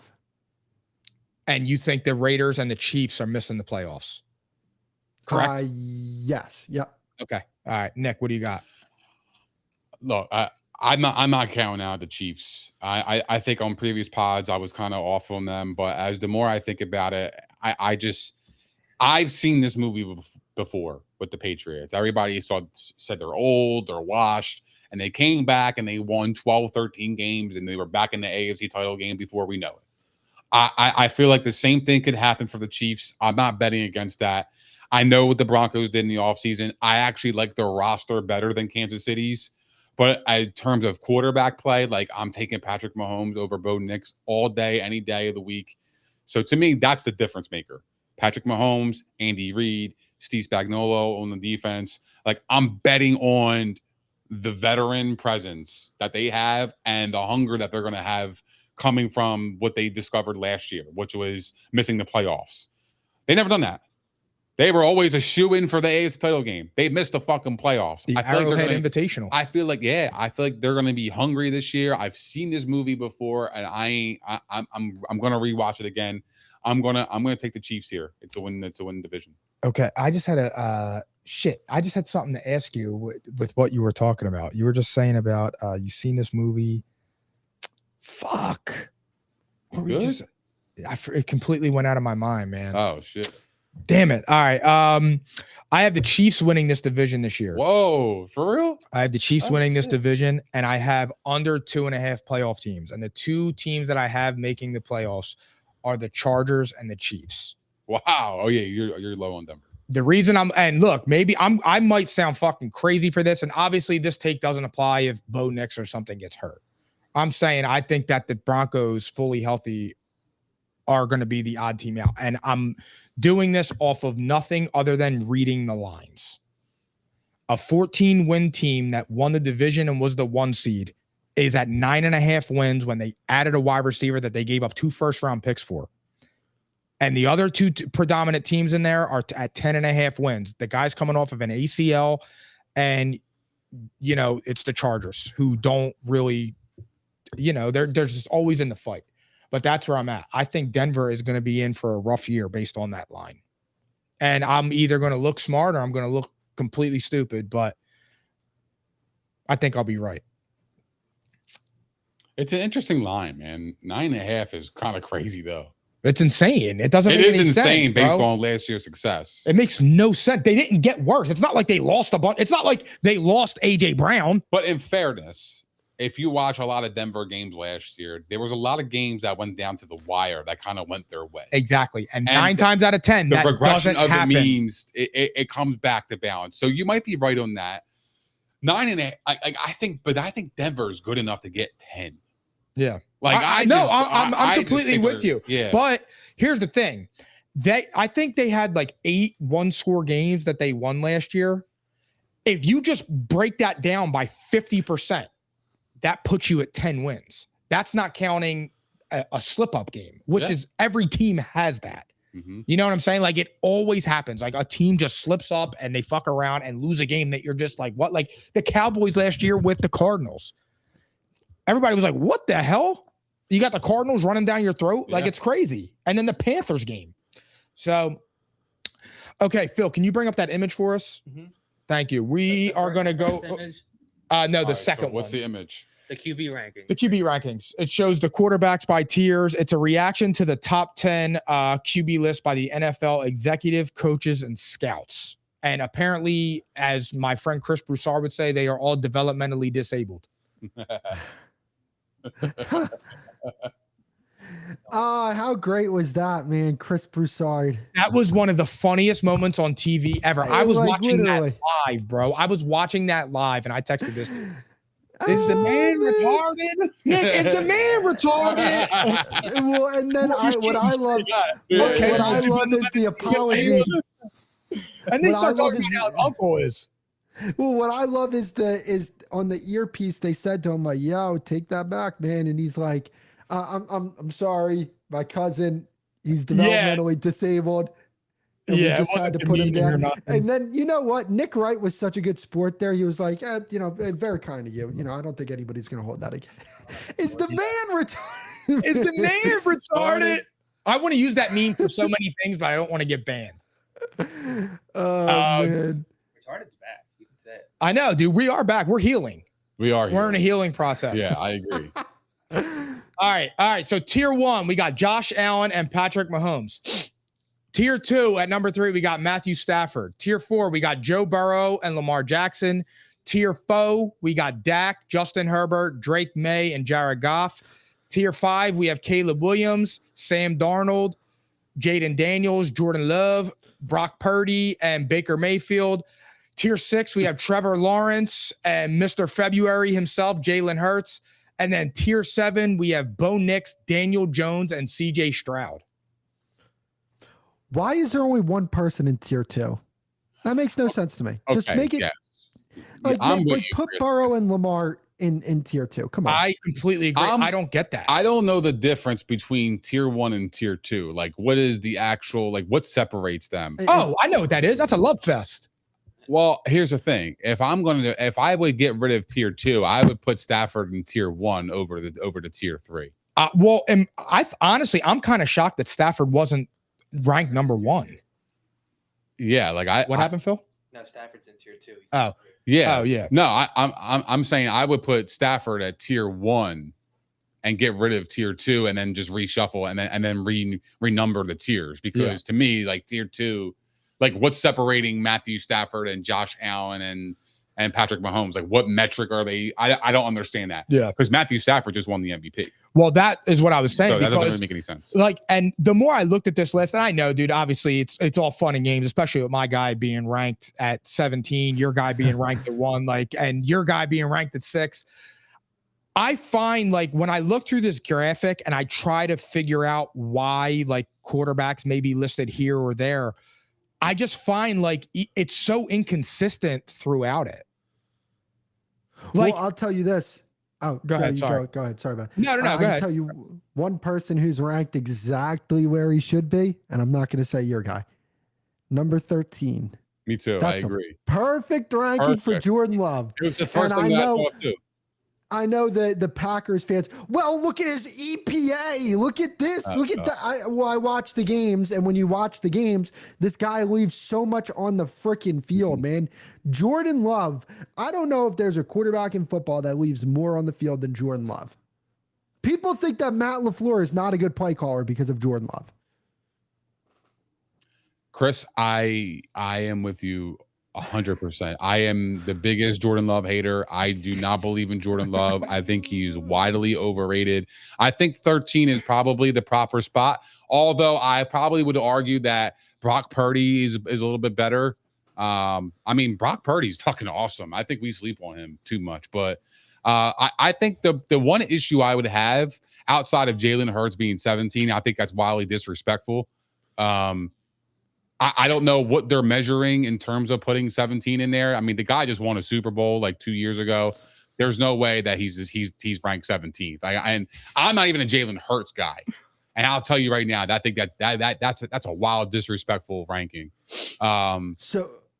But let me here's the thing. I will say, I think Drake May at number 8 is wrong. I would have him ahead of Herbert. I think Herbert at 7 is kind of high. Talent aside, yeah, I get it, but I think Herbert at number 10 is at number 7 is way too high for me. So where would I put him? Maybe the 9-10 range. We're talking about overall quarterback rankings, like overall, like who I want. I mean, I can't. There's no way that I would want Justin Herbert over Drake May. There's just no way. I don't know what games anybody watched last year, but Drake May took a fucking bum-ass Patriots team and went to the Super Bowl. That's crazy. So what I will say with this list, what I will say about this list, and I do think they have the top 6. Like, that's probably what it is.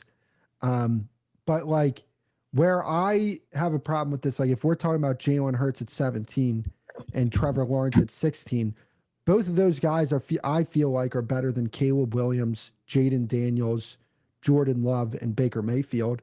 So I would probably rank, if you're asking me, I think the top 8 are good. I'll even go Jared Goff at 9. I'll give him that. And then I would go Darnold 10. I would go Lawrence 11. I'd probably go Purdy 12, Jalen 13, Jordan Love 14, and then Jaden Daniels probably 15, Baker Mayfield 16. I would probably put Caleb Williams probably in that 15, 16 range. Like I'm so look, Caleb Williams was not good at all for like half the season last year. He didn't. Did he even complete 60% of his passes? What is he doing?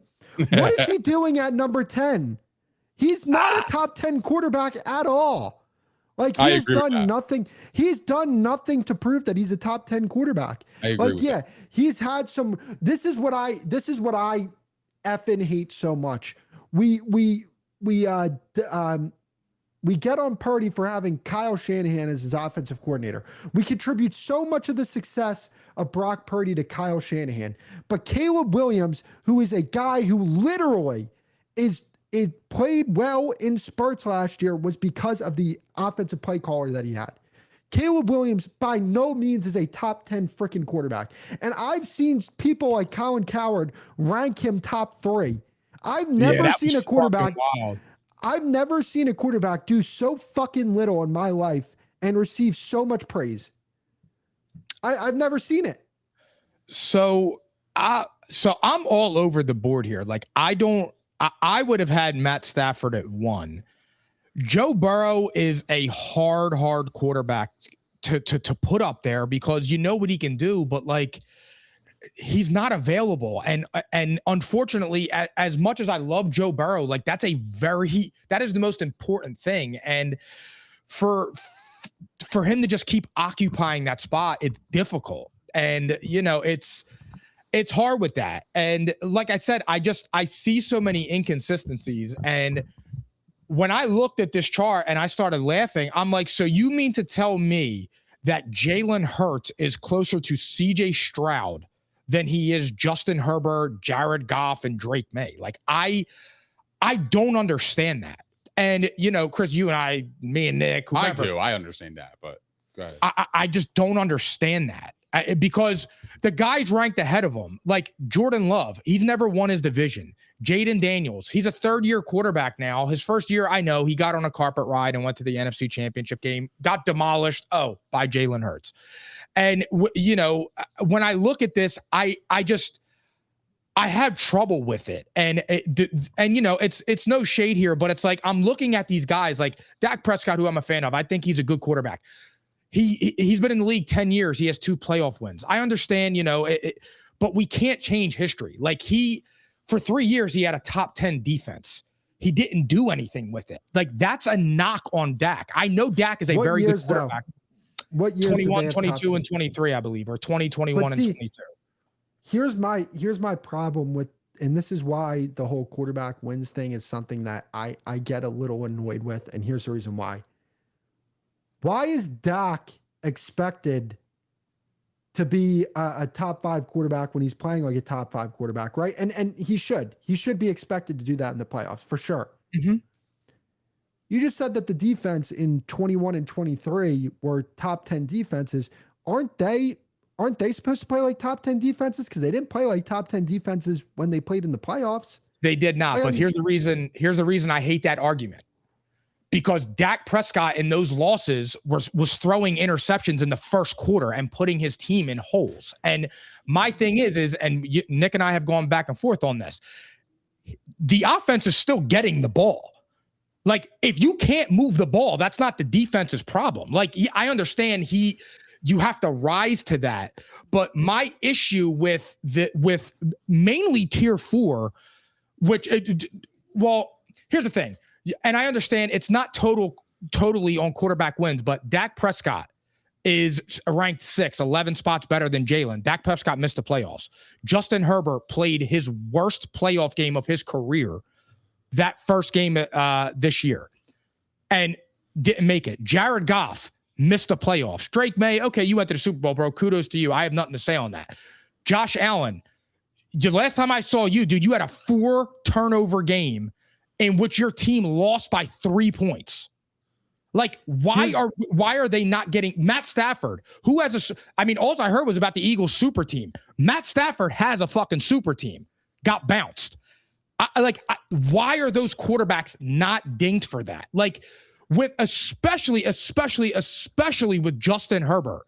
He has a 2 touchdown to 5 interception touchdown to interception ratio in his 3 playoff games. He has like a 55% completion percentage.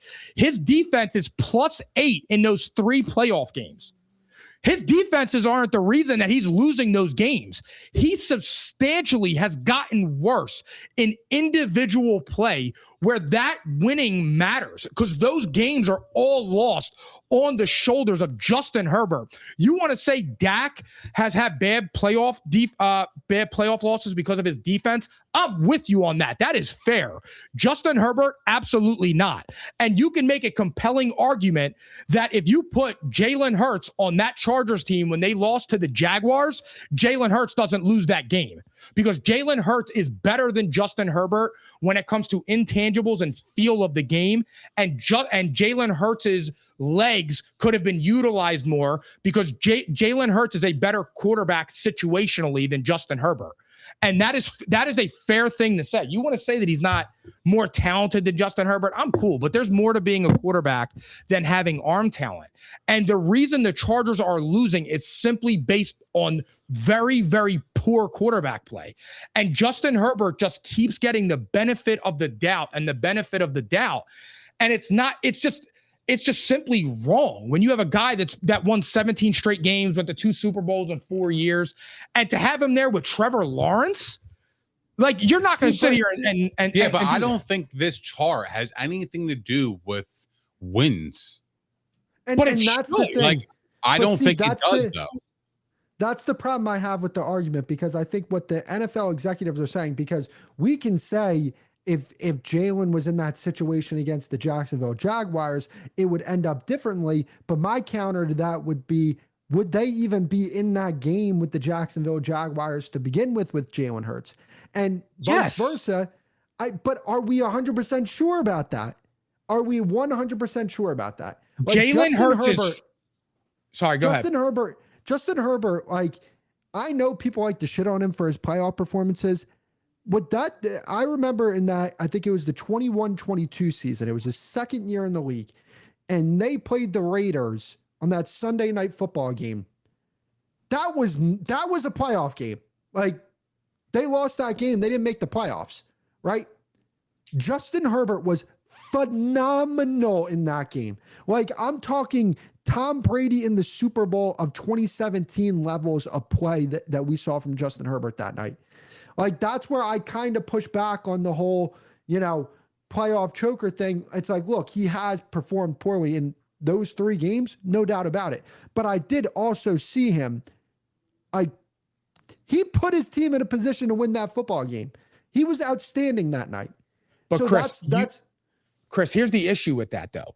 You will put stock in a week 2 game against the fucking Raiders, but you don't put stock in 2 of the That was top, a week 18 game. Week 18, excuse me. I'm sorry. You will put stock in that, but you don't put stock in in other performances. And that's what I'm saying with Herbert's playoff resume. It's important. That's how, even your guy, Dak, says that. Like, that's where you make your name. We can sit here and argue the stats and all that shit. But my thing is like, Phil, I need to see that chart. Sorry, it's okay. Who's another one? Like Jared Goff. How is Jared Goff closer to Josh Allen than Jalen? Like, you're going to tell me that Jared Goff is 8 spots away from Josh Allen and Jalen Hurts is 16? Jared Goff just missed the playoffs, and he has more All-Pros than Jalen Hurts. Well, I would say that from 10 to 15 range, that's all arguable. You can jumble those around. Like, I don't think the gap between Jared Goff and the 15th quarterback is that big of a gap. I do, here's based my on the point. other names he's with. No, I don't. Here's what I'll say about that as well when it comes to Jared Goff. I do believe he's deserving of that 9th ranking. Me too. But I also do agree that I don't think Jalen Hurts is, 17 is a little too low. But I wouldn't have him in the top 10. I don't think you can make an argument for him in the top 10 at my Here's the thing. If here's the difficult part with Hurts. Last year, it's considered a down year. It was the best statistical year of his career. So, my thing is with a playoff resume like Jalen Hurts, there is no, he deserves more benefit of the doubt. Like, again, I don't get it. How are you putting Jared Goff in the top 10? The dude missed the playoffs. But that's the thing, though, Mike. And that's what I've been saying the entire time, is that you're questioning why we are putting Jalen Hurts in this based on his Super Bowl success and his playoff success. And I get that. But his regular season has been super inconsistent to the point where it dimmed the light of his success in the playoffs. But why? Because his play hasn't matched to that play, even close to that. Through a big stretch of the season, for the whole regular season. That's what I was saying to you. I was saying, yeah, Jalen Hurts is a hard quarterback to evaluate because in the regular season, he's very inconsistent. He won't throw a passing yard in the second half. The Eagles will still win. He still gets the W for that. And I get it. But at the same time, and then he goes to the Super Bowl, and then he'll fucking throw for 304 touchdowns and put up 35 points. And you're like, what the fuck? Where is this? It doesn't make any sense. It doesn't. The Super Bowl performances don't match the regular season play, and there's a big. We now have a lot of volume of his career now to determine. Okay, Jalen Hurts is a good quarterback. We don't think that he is one of the top echelon guys. What? So you how can many win with Hurts? You can win with the 17th best quarterback. Obviously, they've done it, right? But the Broncos at Bo Nix at 18. Bo Nix went to the AFC title game, and he's ranked number 18.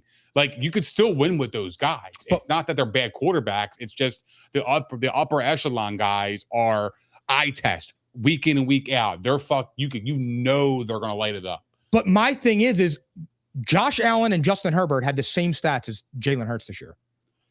Yeah, but I'm talking about historically throughout their whole careers. Like, Josh Allen is number one because he is number one. Like, he is the best quarterback. Like, you're going by statistics, and statistics do matter. I'm not even a stats guy, but I'm just like, where do you think the elite number ends? Where does the elite end on here? The elite to me would probably end at I would say maybe halfway through tier 3. Let me say this about Jalen Hurts. I would say the most elite quarterbacks right now are those 5 guys. I would even say 5. I would say Josh Allen, Mahomes, Stafford, and Burrow. And I think Lamar is in that elite range. I do. I think Lamar is in that. He's there, but we'll see. We'll see, because I think last year he kind of looked iffy, and I don't know if that's a sign for things to come or what. But to me, Lamar Jackson is still fucking awesome. I'm not going to argue his spot there at 5. You got me. I'm cool with that. I'm not mad about that. But elite quarterbacks for me, Josh Allen, Mahomes, Stafford, and Burrow. Elite. You know who Jalen Hurts reminds me of? He kind of reminds me of Eli Manning. That's what I think is a fair comparison. Chris, that is insane, bro. Jalen Hurts has won a lot of football games. Bro, dude, my thing is... But is that like slander, though? I don't think that's slander. Eli Manning stepped up in big Eli Manning was a 500 quarterback. And for sure, but he didn't have A.J. Brown and Devontae and the best offensive line in football. Yes, it does. It does matter. It doesn't matter because you're telling me, if you put... I would say Eli Manning's a better quarterback than him. You're out of your fucking mind. Then Jalen Hurts? Yes, he is. Bro, my thing is we will sit here and say, I'm just going to use your guy on here to get it spicy. If you put Dak Prescott on the Eagles last year, like in 2023 or whatever, 2024, can they win the Super Bowl? Yes. Okay. Can Dak Prescott win the Super Bowl has Dak Prescott won a Super Bowl on the Cowboys? No. So what is different between him and Jalen Hurts? Because this goes back to Justin Herbert. This goes with Jared Goff. You are sitting here and telling me that these guys are so much better than Jalen Hurts, but they need everything that Jalen Hurts needs. It don't work like that. And that is the standard that when you are considered an elite quarterback, you need to be held to. If you want to say Josh Allen, if you want to say Patrick Mahomes, if you want to say Joe Burrow, they can win with the Eagles, Matt Stafford, they could all win with the Eagles super team. I'm cool with that. But the difference that the argument is that those guys are so much better than Jalen Hurts, and they are the difference maker. So my question is, if they need to come on the Eagles and win a Super Bowl and it's that easy, why the fuck can't they do it on their own teams? Because here's the thing. I think Dak could win a Super Bowl on that 2023 49ers team. And I don't think that 2023 49ers team was as good as the 2024 Eagles team. The 2024 Eagles team, make no mistake about it, they didn't have a single position outside of the quarterback position that was even average that year. Every spot on that team, offensive line, all-time elite. You had two insanely good receivers on the outside. You had Dallas Goedert. You had one of the best running back seasons we have ever fucking seen. You had the #1 defense in football. That is, take away the quarterback, right? Take every quarterback of every team in history. I don't think there are very many teams, if any, that are better than that team. There wasn't an average position on that. Everybody that they walked out on the field, you talk about the safeties. The safeties were probably the weakest point of their team, and they were still good. Their cornerbacks were phenomenal. Their defensive line was insane. Their linebackers were insane. Their offensive line was insane. Their wide receivers were insane. Their running back was insane. Their tight end was really good. It's not even just that there is a position group that like is just good. It's like most of these position groups are like fucking elite. And that's the difference. Okay, I'm going to draw a comparison here because we talked about this guy earlier. Do you remember what the 2008 Chargers were ranked, offense and defense? I'm going to go 1-1. 1-1. What did the Chargers do that year? They missed the playoffs. Who was the quarterback? Phillip Rivers. So, a quarterback, is he better than Jalen Hurts? Yes. Okay. Phillip Rivers is better. So, a Phillip Rivers, a quarterback, is better than Jalen Hurts. He has the #1 ranked offense, the #1 ranked defense. He misses the playoffs. Again, I'm not saying that Hurts is better than Rivers, but I'm saying to sit here and act like Jalen Hurts wasn't playing his ass off and wasn't a big part of the reason that the Eagles won that Super Bowl is crazy, bro. It's crazy because it is hard to do that. The guy came out of a week 5 bye, didn't lose again the rest of the year, right through the Super Bowl, 17 straight games. And my problem is that after that run, we came into a prove it year. That's what I don't like because there's never benefit of the doubts. And that's just a comparison that I'm drawing. And I understand what you guys are saying. That's the Eagles organization, though. That's the Eagles organization. It is, I mean, they still have to drive the bus. It wasn't. No. But what I'm saying is it's not even just a Jalen Hurts thing. Doug Peterson won a Super Bowl and got fired 2 years after that. It's a head coach thing as well. But exactly. What you just said, you guys don't mess around. And the thing is with the Eagles organization, they do such a good job building a roster around their head coach and quarterback that they put a ton of expectations on the quarterback and the head coach because the front office knows, it ain't our fault. If we don't win, it ain't our fault because they're the best front office in football and they know they're the best front office in football.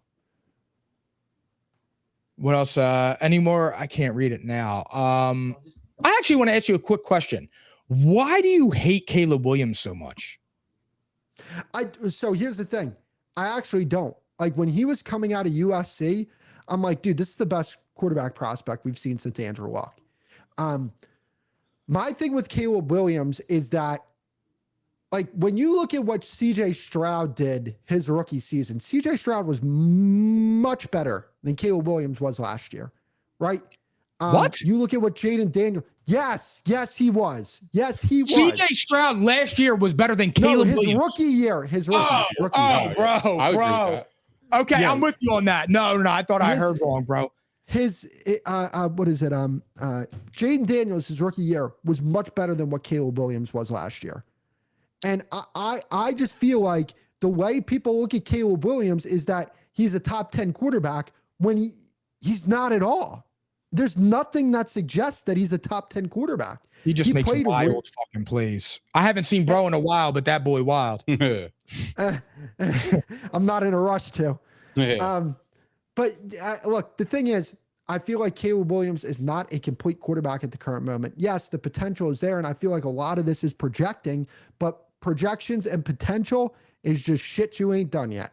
He's very inaccurate, and that's a hard thing to fix. Although the guy that's ranked 1, dude, when he was coming out of college, like that was his issue, was that he was wild and he was erratic and he was an inaccurate thrower. But I mean, Josh Allen's pretty fucking accurate now. Like that guy didn't have Lincoln Riley teaching him how to play the quarterback position though. He had, I don't even know who his coach was in college. I don't even know either. No, I know. No. I was just drawing the comparison of like, I feel like if you're inaccurate, that's kind of a trait that just like, I think of Vic and McNabb, like they were just inaccurate. With Allen was inaccurate, but I think Allen's an accurate passer now. Like he can actually throw the ball where it doesn't look like shit. I mean, I feel like you can always get better in your accuracy. I mean, look at Lamar Jackson. It's hard, but I know what you're saying. I'm just saying that's a hard thing to fix unless you're really willing to work. I'll tell you what, though. Out of that list, the one quarterback that I'm looking at right now that I think can make a major jump this year. Hold up. Let me guess. Oh, I got to know who it is, dude. Sam Darnold. No. CJ Stroud. Oh. I think CJ Stroud has potential to move up here. I think he can have a solid year this year. He gone, bro. I don't know about that, man. What's your thoughts on him, Chris? He's in a prove it year. Yeah, he's for sure. Prove it year. They didn't pick up his. They picked up his option. They didn't extend him. They didn't extend him.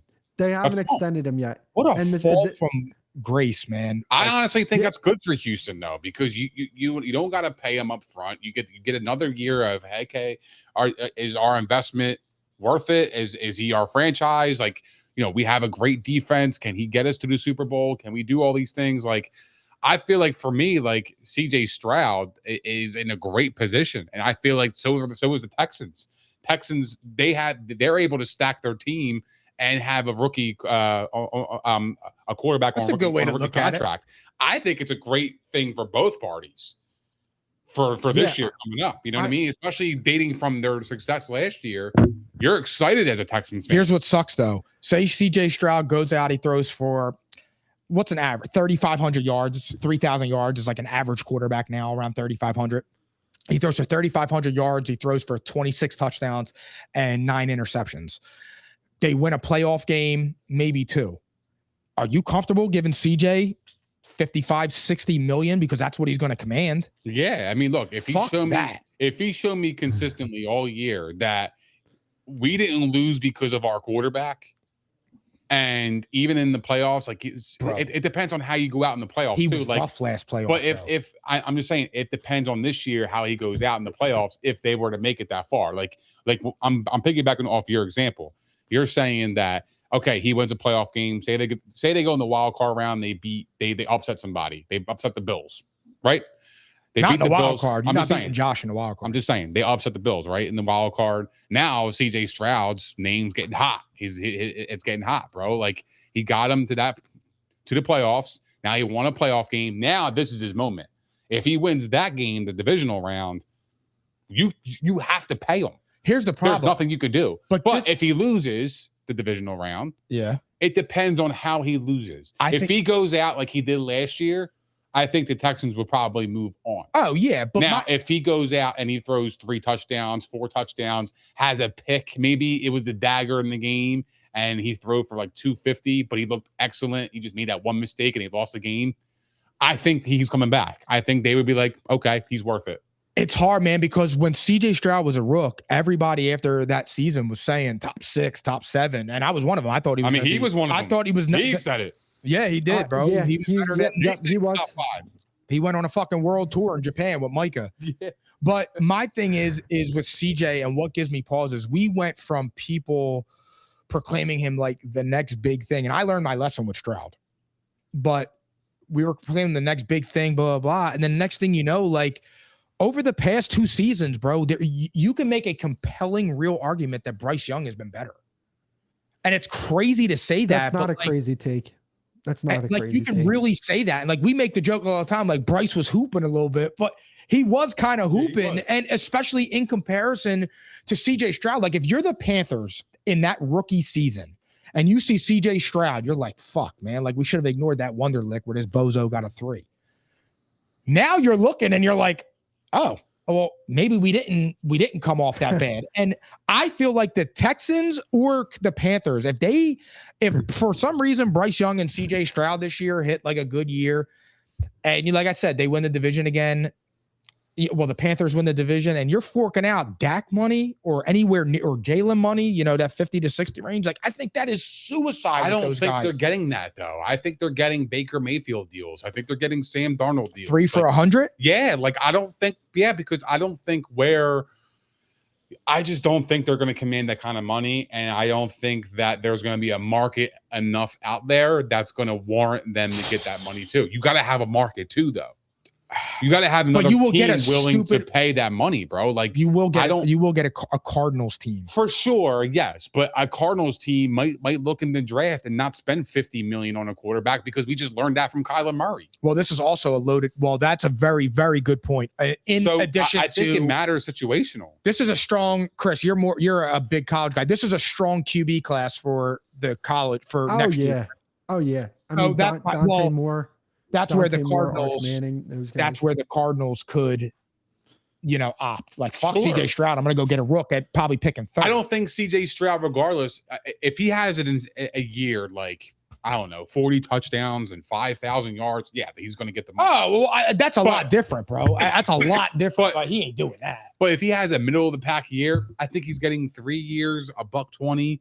I think he's going to get $40 million a year. I think it's relatively cheap in today's quarterback market, though. If you get a quarterback for $40 million, yeah, Geno Smith signed for $50 million last year, and he was the worst quarterback in the NFL for real. So, like, I don't know.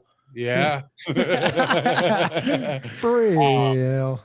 So, like, where do you stand on that, Chris? Like, do you like? Oh, CJ Stroud. I mean, look, he's got to step up this year. I mean, like, if that team doesn't make it to the Super Bowl, it's going to be because CJ Stroud did not play well enough.